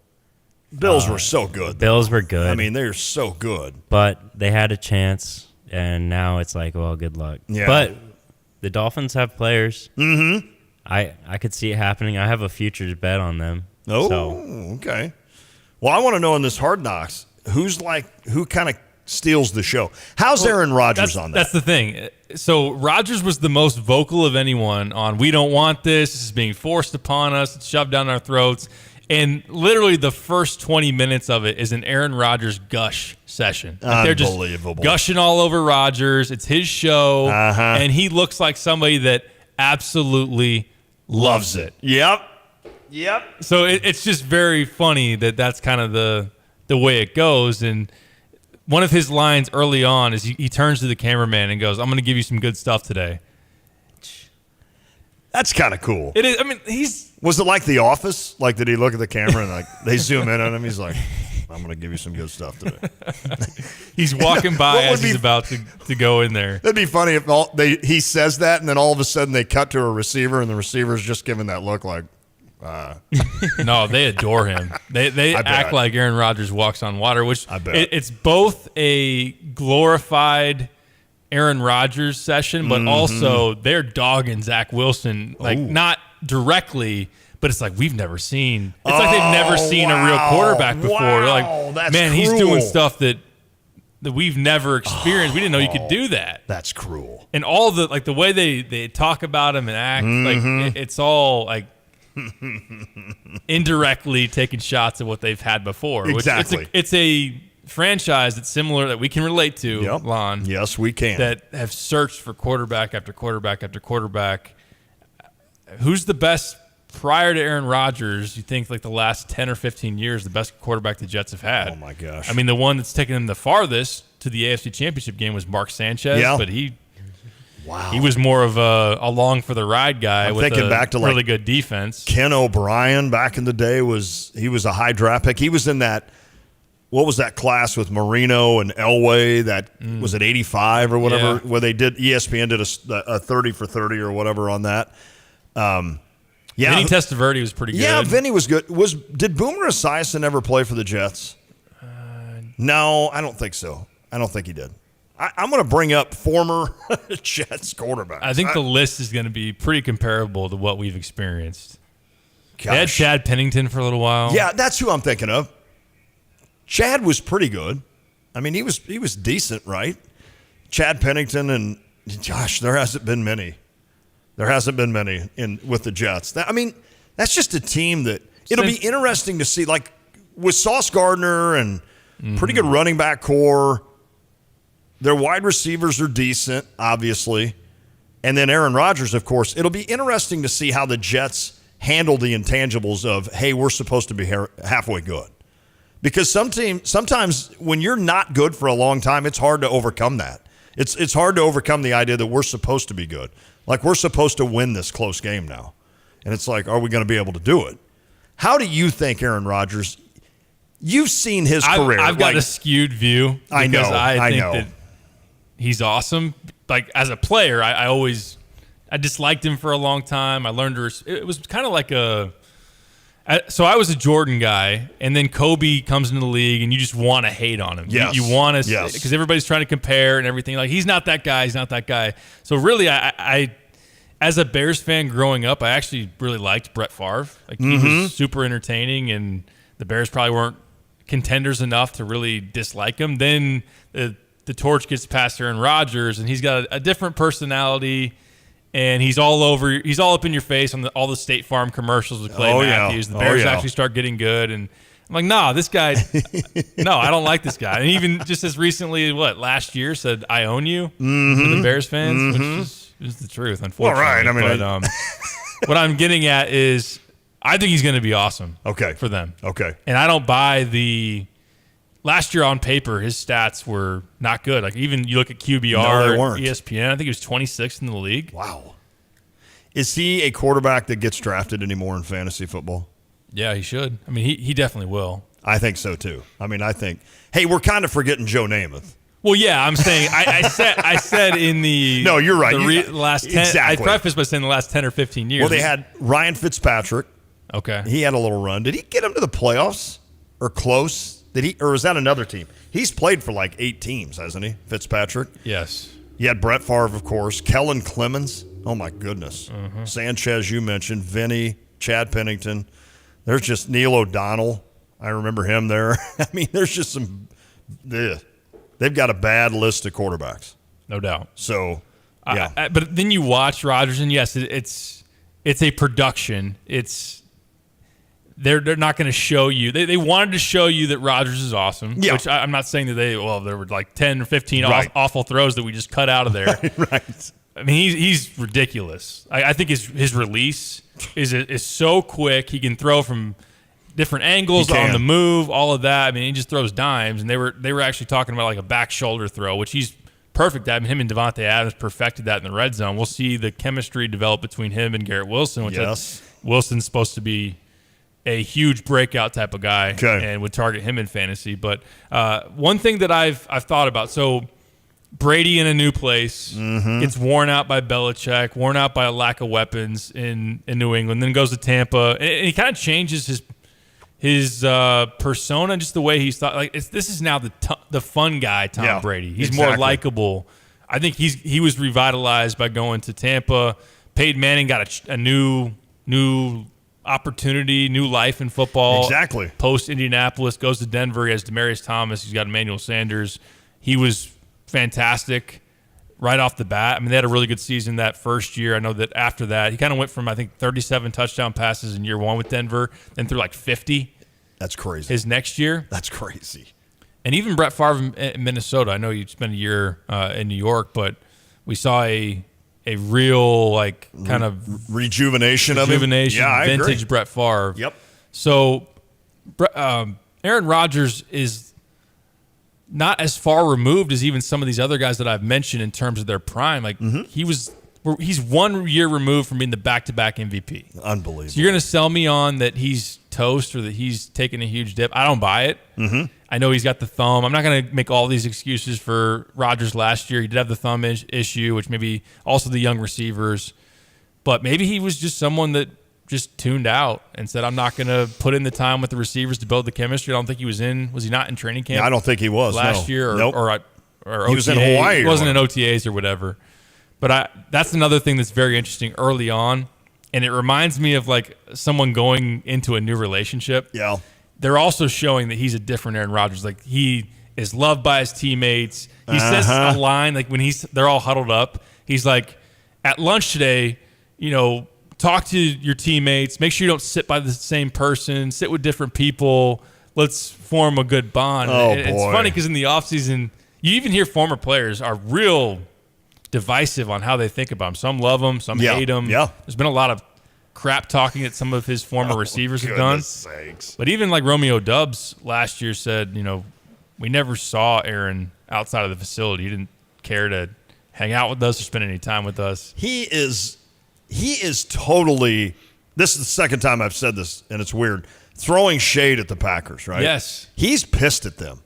Yes. And now he's like, I'm going to show you. I'm going to give up some of my salary to hopefully go out and get a guy like Dalvin Cook. Or did he ever sign? He still hasn't signed. He still hasn't signed. Nope. So, and then, now he's all, rah-rah speeches. Rah-rah. He's grooming Zach Wilson, apparently. Yeah, come on. But it's kind of like all the things that your ex said that you did wrong. We never talked. You never listened to me. And then they're like with somebody else and they're on Instagram posting something about, it's really important to sit down and being my new girl. We, at dinner, we really ask about each other's days and stuff. And let me just send tweet or send Instagram. What do you say for an Instagram, Hans? Like, send gram. Gram. To the story. Yeah, to the gram. IG. But, I'll IG you. Is that what I don't know. DM? Hell. One other note that I thought was cool was that, so the voiceover guy, and I think he does stuff more also for NFL Network beyond just Hard Knocks. I know you don't watch Hard Knocks. No. But Rodgers called him the quote-unquote voice of God. Oh, nice. And I guess he's a Jets fan. So he showed up at training camp, and they had a fun interaction. What I did think about was, if anyone knows what the voice of God sounds, I don't want to go too religious. Sorry. I wouldn't say if anybody.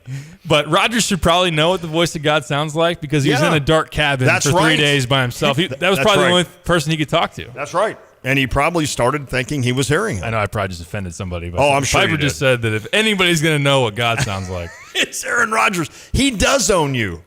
Yeah. He totally owns you because he's like making you say crazy things. Yeah, that was crazy, wasn't it? But let me get to the point here. Is the guy is the voice of the the NFL? Is he the son of the original guy? That would be like. I know who you're talking about. Lambeau Field. I don't think so.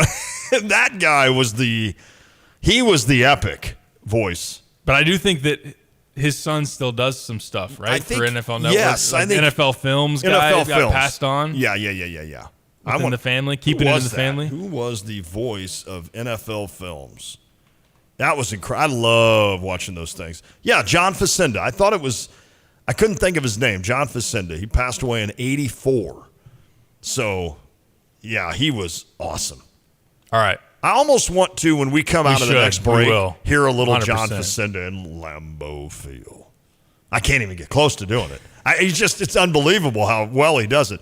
So overall, though, you're liking Hard Knocks. I love Hard Knocks as a entertainment value. Gets you like the first episode is really all right. Football season. Yes. It's right here. Any drama? Not yet. Okay. Episode 1, it's all feel good. They haven't had to cut people yet. They haven't cut anybody. Yeah. Those are always the weird. That's always the weird part because, like, the ones I've seen, you know, they send, like, the equipment manager to go get the dude. And he's like, hey, you know, Tom. Grab your playbook. Yeah, Tom wants to see you, you know, and you're just like, oh, crap. So then he gets in there, you know, and the coach is, like, dressed in, like, practice jersey, you know, like the coach shorts and a T-shirt. And he's like, Tom, man, you did a hell of a job this year, but we got to let you go, man. We don't have room for you. But we wish you the best, you know. And I always wondered if they catch him in the parking lot and he's crying. Yeah. I've always wondered if one of those players who, you know, they're like 6'7" and rock steel 280, if they just got up and just grabbed the coach and just started beating the crap out of him. Like, oh, you're going to cut me, huh? And just... You know, I think an NFL team should hire Lon to do that job. Yes! You sounded great doing it. The equipment guy just says, hey, go talk to Lon real quick. Oh, no, I got to see Lon. Yeah. Yes.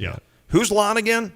You'll find out. I do think the Jets have said they're not going to let HBO inside of the coach's office for those conversations. Really? See, those are very awkward conversations. And, I mean, you poke fun at it, but I hate it for a young man. Like, if that was your son, you know, who had this dream of playing in the NFL and he's 21 years old or 22 years old, and they're like, you know, you were undrafted. We brought you in hoping you could supply some depth on the offensive line, but we just don't need you. And we want to cut you now so that hopefully you can hook up with somebody else's practice squad. And usually the players are like, listen, sir, thank you very much for the opportunity. I mean, because they know, like, if they go just shred the guy that day, that coach is going to call every other coach and be like, do not invite him for a tryout. So they have to be. It's a weird position. Like, you're getting cut, but yet you still have to act like a gentleman, and because you never know, right? You never know if the next team is the team for you. So I just hate it for those young guys, because it's like, oh man, like, here they are, they're just praying for an NFL spot, and it's like, hey, we gotta let you go, man. And it's like, oh. Well, that's one of the big intrigues of the show, is that they introduce you to these personalities of no-name players. Then you start rooting for these guys to make the team. And then there's that, all right, tune in next week to see who gets cut and whatnot. And exactly. If there's not that, I'll be fine with it. I'll still enjoy the behind-the-scenes look, but I don't need to I see get it. the actual exchange. And, yeah, I get it in terms of it being awkward, and there's a sensitivity level there. Yeah. But before we catch a break, I did want to ask you about the Jets in general in terms of their season. Their schedule, especially early, is absolutely daunting. For a team that brings in a new quarterback, got to figure it out. They better hit the ground running. Now, they were a 9-win team last year with Zach Wilson. Okay. You bring in Aaron Rodgers. Here's their start of their schedule. They have the Bills at home on Monday Night Football week 1. That's going to be must-see. Then at Dallas, they host New England, and then they play the Chiefs at home in New York. Those are their first 4. Wow. That's pretty tough. Wow. Even extended out a little bit more. At Denver. Yeah.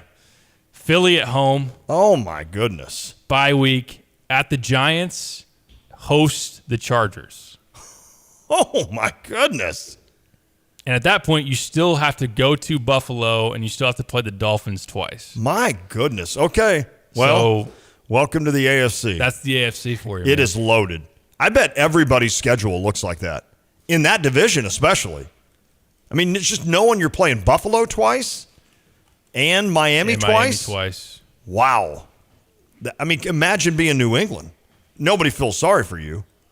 But all of a sudden, you've got to play the Jets twice, Buffalo, and Miami. That's 6 games against really tough competition. I wonder, you think the first time that Aaron Rodgers went up to Zach Wilson, he's like, was that story true, bro? Was that really true, man? He's like, yeah, it's true. Maybe. They might have both exchanged, was that true? Yeah, that's true. Right. How was that dark room for 3 days? Like, what did you do? Where did you go to the bathroom? Come on, man. You had Netflix in there, didn't you? Right, exactly. Do you go? What do you use the restroom? Like, what do you eat? Did he just have water? Are you on the psychedelics right now? Why'd you break up with Olivia Munn? That was dumb.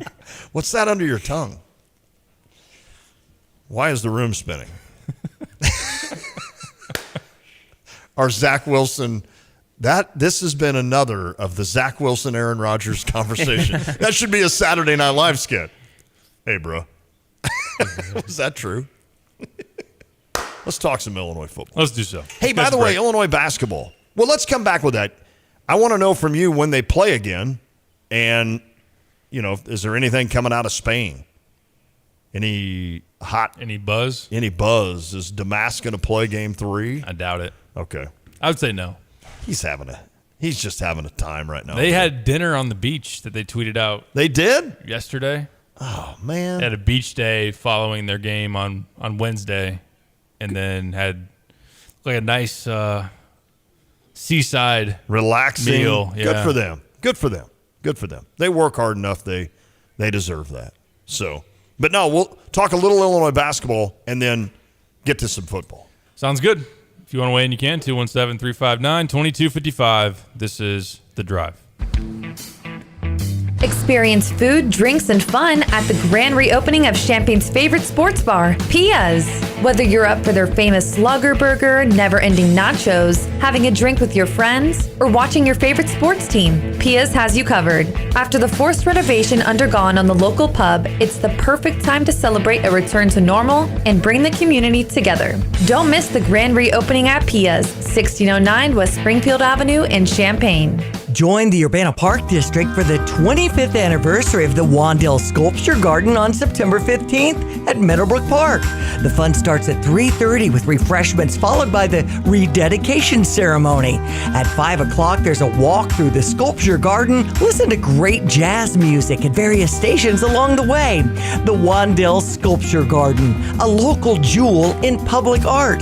September 15th in Meadowbrook Park. Visit urbanaparks.org. Crossroads Contractor Supply, bringing us our Stevie J Broadcasting Law Enforcement Official of the Month. We just celebrate police because they ought to be celebrated, folks. Difference between anarchy and peace. We have Officer Chloe Folks. She is our Law Enforcement Official of the Month. She's at the Urbana Police Department. How do you stay positive when you see the bad guys all the time? My coworkers, the family, the camaraderie we have, we're all there for each other. Our goal is to make sure everybody gets home safely at the end of the night or the day. It's really just the family atmosphere that keeps me going. So if you see something not so good, you're able to say, shut it off? Yeah, you got to have some kind of emotional detachment and separate work from home. It's hard sometimes. We have through EAP and different work things that we can have help us kind of through that. But like I said, it's really my coworkers that get me through it. And, we maintain a positive attitude just so we can help each other get home at the end of the day. And sometimes we face hard things, but we get through it. Crossroads Contractor Supply, delivering within a 150-mile radius of Champaign-Urbana, supporting our Law Enforcement Official of the Month. Country music superstars are taking the Illinois Lottery Grandstand stage at this year's Illinois State Fair. Kicking it all off is record-breaking award winners Old Dominion on Friday night, August 11th, with special guest Alexandra Kay. I don't want to be a one-man band. Megastar Tim McGraw hits the stage on Thursday night, August 17th, with special guest Landon Parker. Always stay humble and kind. And Grammy winner Maren Morris will bring hit after hit on Saturday night, August 19th. Tickets are on sale now 24/7 at Ticketmaster.com, the Ticketmaster app, or at the Grandstand ticket office during regular business hours. And don't forget to add your pre-show party tickets for only $30. Party before the show and be the first ones into the Grandstand. Act now. Don't miss these country powerhouses at the 2023 Illinois State Fair, August 10th through the 20th. Wouldn't it be nice to visit a car dealership where you didn't feel like you were at an auction? Or didn't feel like you were being taken to the cleaners? I'm going to make him an offer he can't refuse. Welcome to Sarah Champagne. At Sarah, they offer a one-price promise. Every vehicle at a fair price, no negotiation, only the best price. Sarah Champagne, Honda, BMW, GMC, Buick, and Subaru. SERRA Champagne.com. Join the Champaign Parks Foundation for a fun evening of food, socializing, and entertainment at the iHotel and Conference Center with Champaign Park District's Youth Scholarship Fund to benefit from the new Ties and Tennies Gala. It's coming up on Thursday, September 14th, and you'll enjoy dueling pianos, a plated dinner, complimentary wine and beer, live and silent auction, and featured speaker Team USA Paralympian sitting volleyball player Nicole Millage. Learn more details. Visit champagneparks.org. Want unbeatable prices on your next furniture purchase, but also seeking that local hometown feel? Look no further than Kelsey Furniture in Tuscola. Customers rave about their friendly, established staff, as well as their great selection, amazing prices, and second-to-none delivery service. They're a third-generation local business, and they've always got your best interests at heart. Find the look you love for less. Open 9 to 5 Monday through Saturday, but always available online at kelseyfurniture.com. That's kelseyfurniture.com. Hi, it's Stevie J. Sit back and relax and take the drive with Lonte and Derek Piper. Weekdays 4 to 6 right here on ESPN Radio 93.5. After their loss to the Vikings, the Packers arrived at Yankee Stadium to play the Giants. To Green Bay's proud old veterans, this game had a special significance. Jerry Kramer explains why. We started out rather haphazardly the first few games of the season, and then there was a great attack upon us by the press media that we were all old, that we were over the hill, that the Packers are all old men. And a number of articles about the old Green Bay Packers. They're too old, they're over the hill, over the hump, a number of other things. In New York against the Giants, Bob Skoronski in his pregame speech got up and said, "I'm tired as hell about being called an old man." He said, "I'm up to here with it," and I think everyone else on the club was too.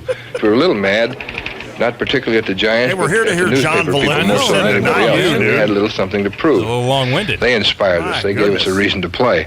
Oh, here comes the music. And play they did. The Packers crushed the Giants 48-21 and proved that all they had lost during the early uncertain days of the season was the use of their quarterback, Bart Starr.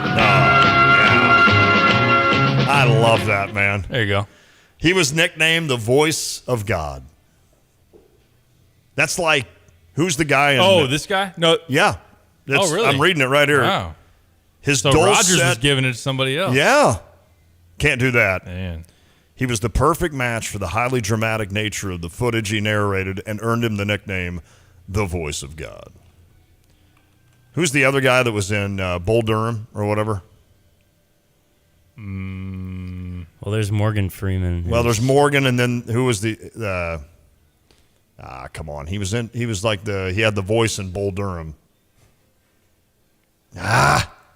Morgan Freeman though is awesome.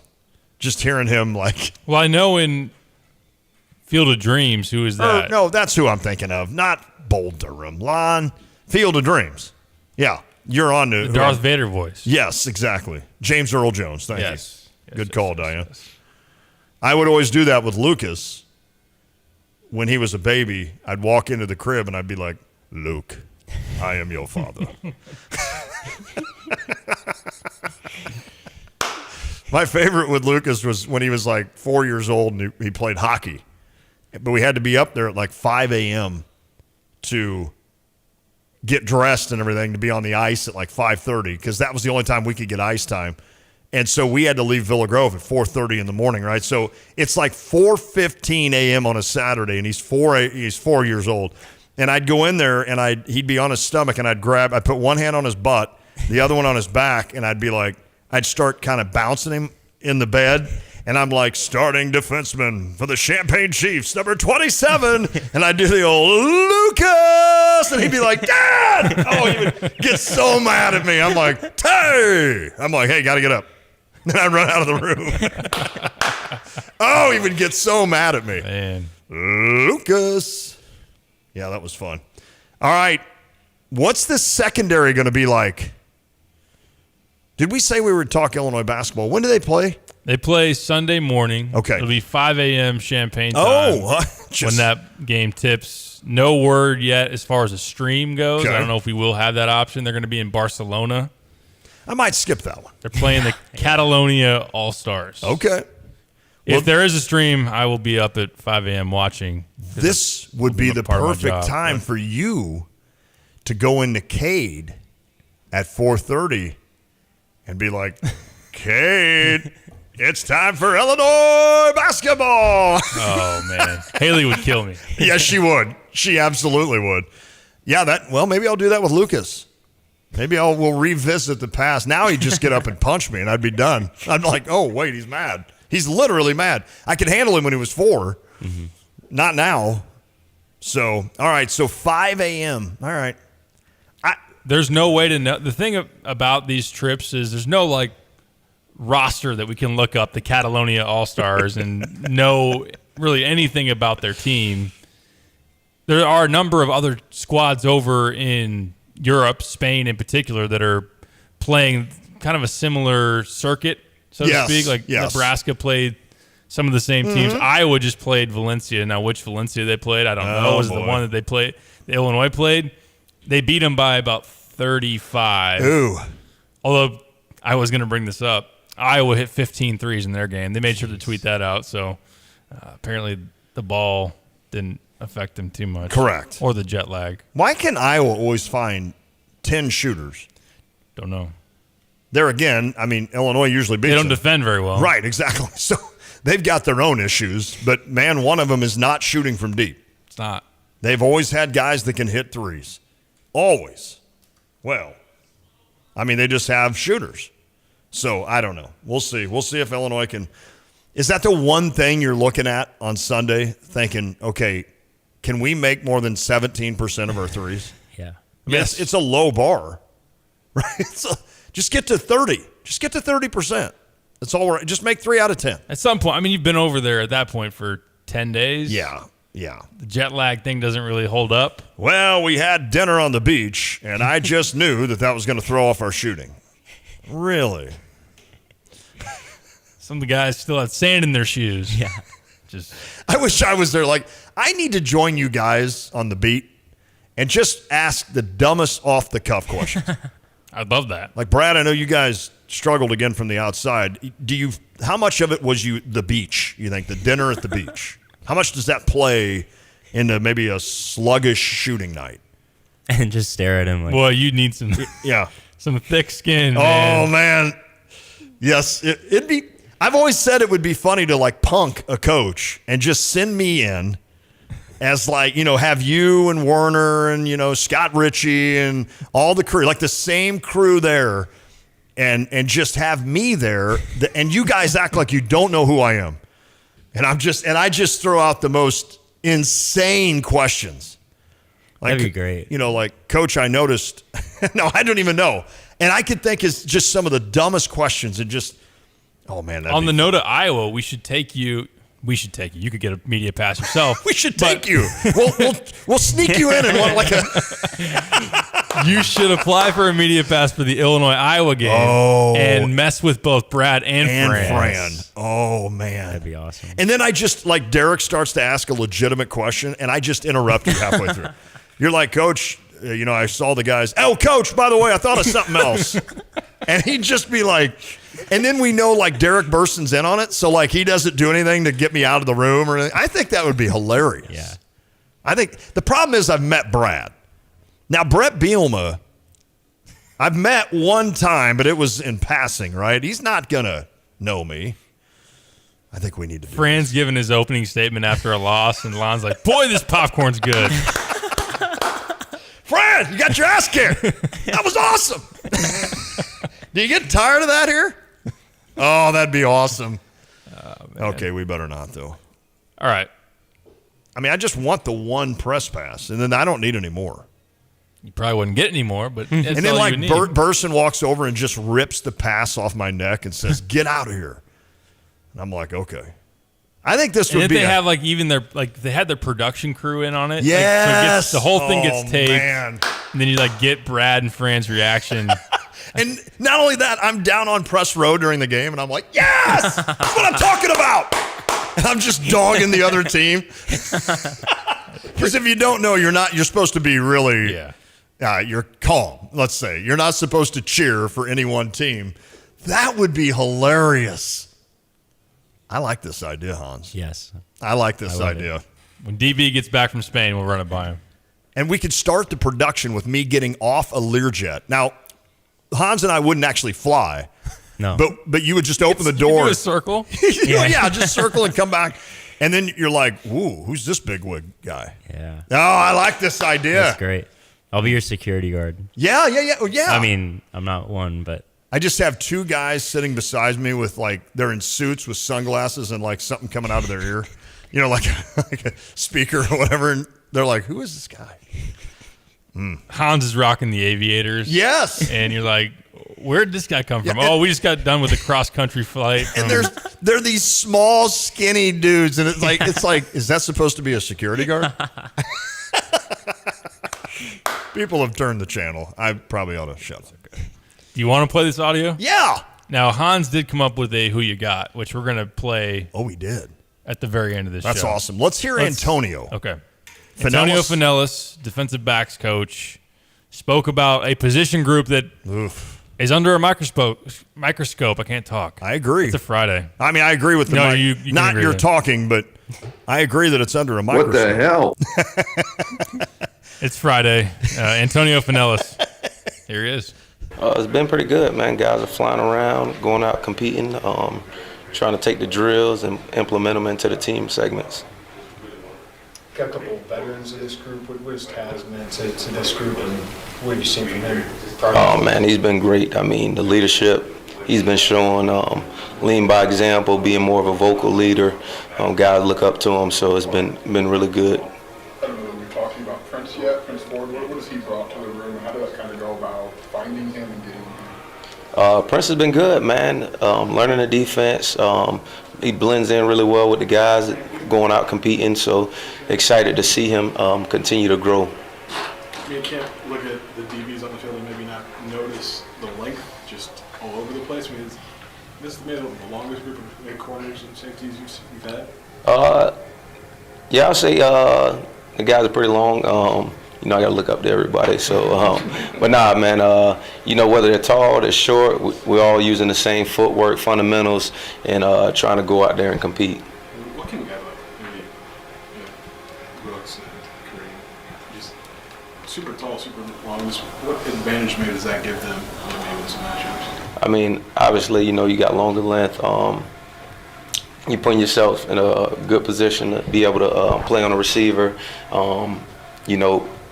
playing press technique, not having that far to go, really making those receivers go east and west. So I think those guys have been doing a really good job trying to use their length and speed to play ball out there. Thomas Strand played a lot. Everyone deserves a decent place to live, including man's best friend. Habitat for Humanity of Champaign County is looking for teams to help raise the woof by participating in a fun and unique pet habitat building competition for a great cause. Grab your friends, family, or coworkers and put your creativity and building skills to the test. Raise the Woof 2023 Under One Woof is taking place at the Habitat Restore on September 9th from 9 a.m. to 3 p.m. All the money raised via Raise the Woof will fund Habitat home builds here in Champaign County. You can find more information and register your build team online at cuhabitat.org. Hi, I'm Tyler Weaver, president of Carpet Weavers Flooring and Furniture Gallery. It's time to come home to Carpet Weavers. We don't want you to just like your new floors. We want you to love them. From waterproof floors and carpet to furnitures and design advice, we've got a team of experts on your side. We'll get you the best price and the best quality products. And complete your home with furniture and accessories. Buy it all with free financing too. Come home to Carpet Weavers, where floors, furniture, and family meet. Here's what somebody recently said at Pards in Urbana. I was there just a few minutes, and somebody came up and asked if I needed help. And they were incredible, helping me find the size of boot I needed, and then I bought a second pair too. Everything was friendly. Everything was excellent. Visit Pards in Urbana, 206 North Maple, between Main and University in Urbana. It's Pards Western Shop since 1968. Or go online and visit pards.com, pards.com. If you're in the market for a new car battery, you could go to one of those big box stores, except there's no guarantee you'll be served by an actual car expert. Clean up in aisle 3. You could pick a battery off the shelf, except it might be close to expiring. Or you could just come into Interstate. Don't make a big box store blunder. With competitive prices and a more personal, reliable approach, Interstate Batteries is the clear-cut choice if you want to guarantee yourself a new and trustworthy car battery. They're open and ready to serve you at 2504 North Mattis Avenue in Champaign. Whether your regular beauty counter has disappeared or you want a beauty refresh, then it's time to visit Merle Norman. Beautiful changes happen every day at Merle Norman. Whether you have a special event coming up or you're just in the mood for something new, you can depend on Merle Norman Cosmetics to satisfy all your beauty needs. From advanced skincare solutions to the latest looks and color, we're locally owned and ready to help you with expert guidance and award-winning products. No wonder we've been the go-to brand for millions of women since 1931. Visit us today at 706 West Market View Drive over by Subway. Urbana's Market at the Square has been cultivating a vibrant scene in CU since 1979. Get to know your farmers bringing locally harvested honey, crafts, jewelry, art, fresh cut flowers, plus produce including fresh leafy greens and root vegetables, fresh baked treats, and a wide selection of proteins. Going on now, every Saturday, 7 a.m. till noon, rain or shine at Illinois and Vine, it's Urbana Market at the Square. Find Urbana Market on Facebook or urbanamarket.org. It's Emily Atkins. She owns something called Happy Healing. Tell me about what you have planned coming up.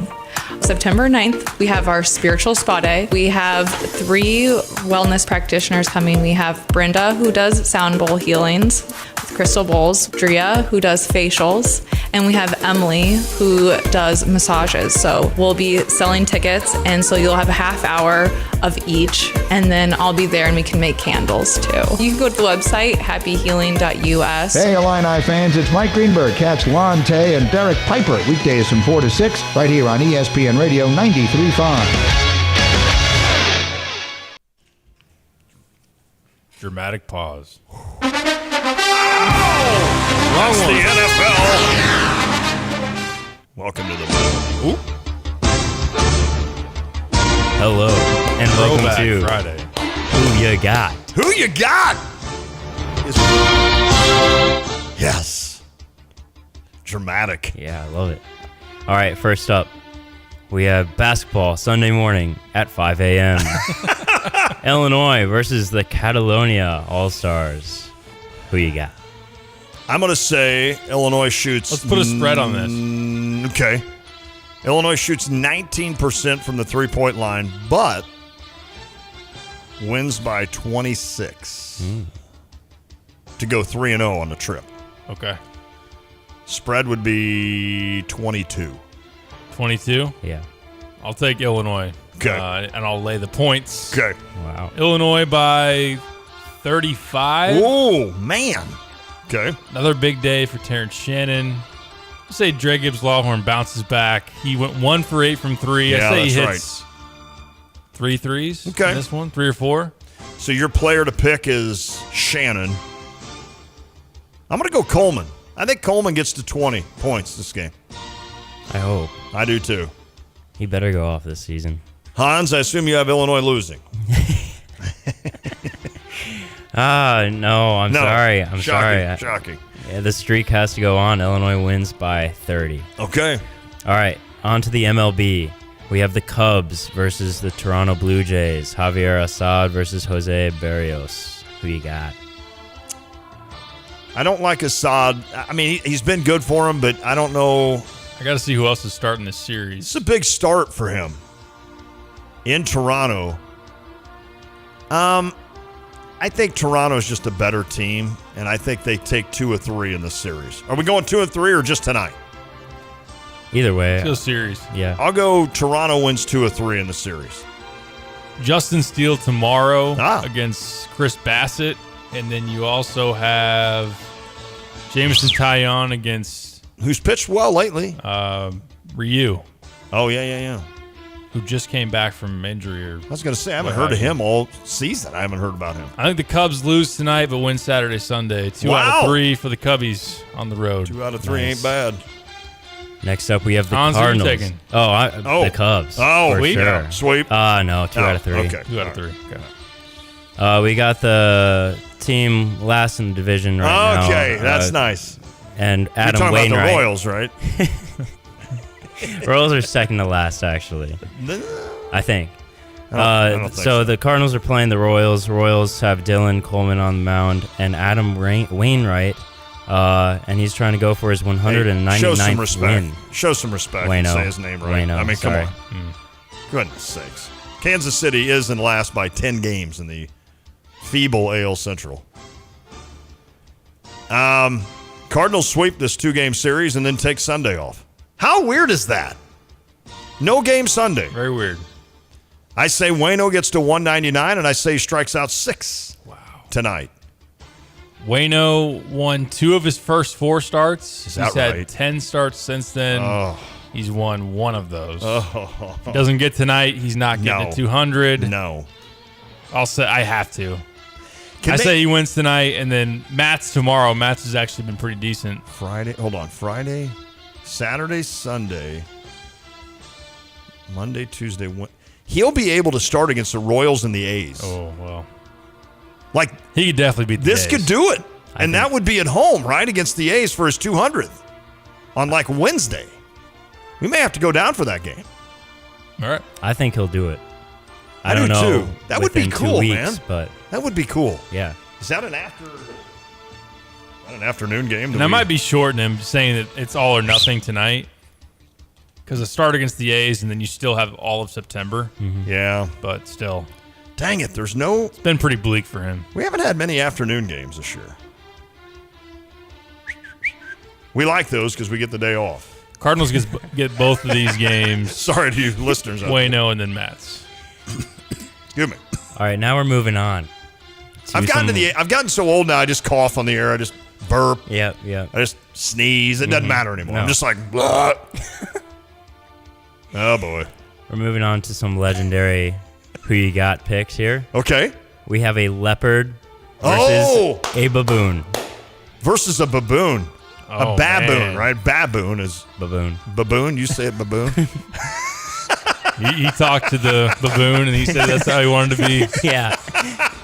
Introduced. This isn't any normal baboon. This is the baboon. He's the Mike Tyson of baboons.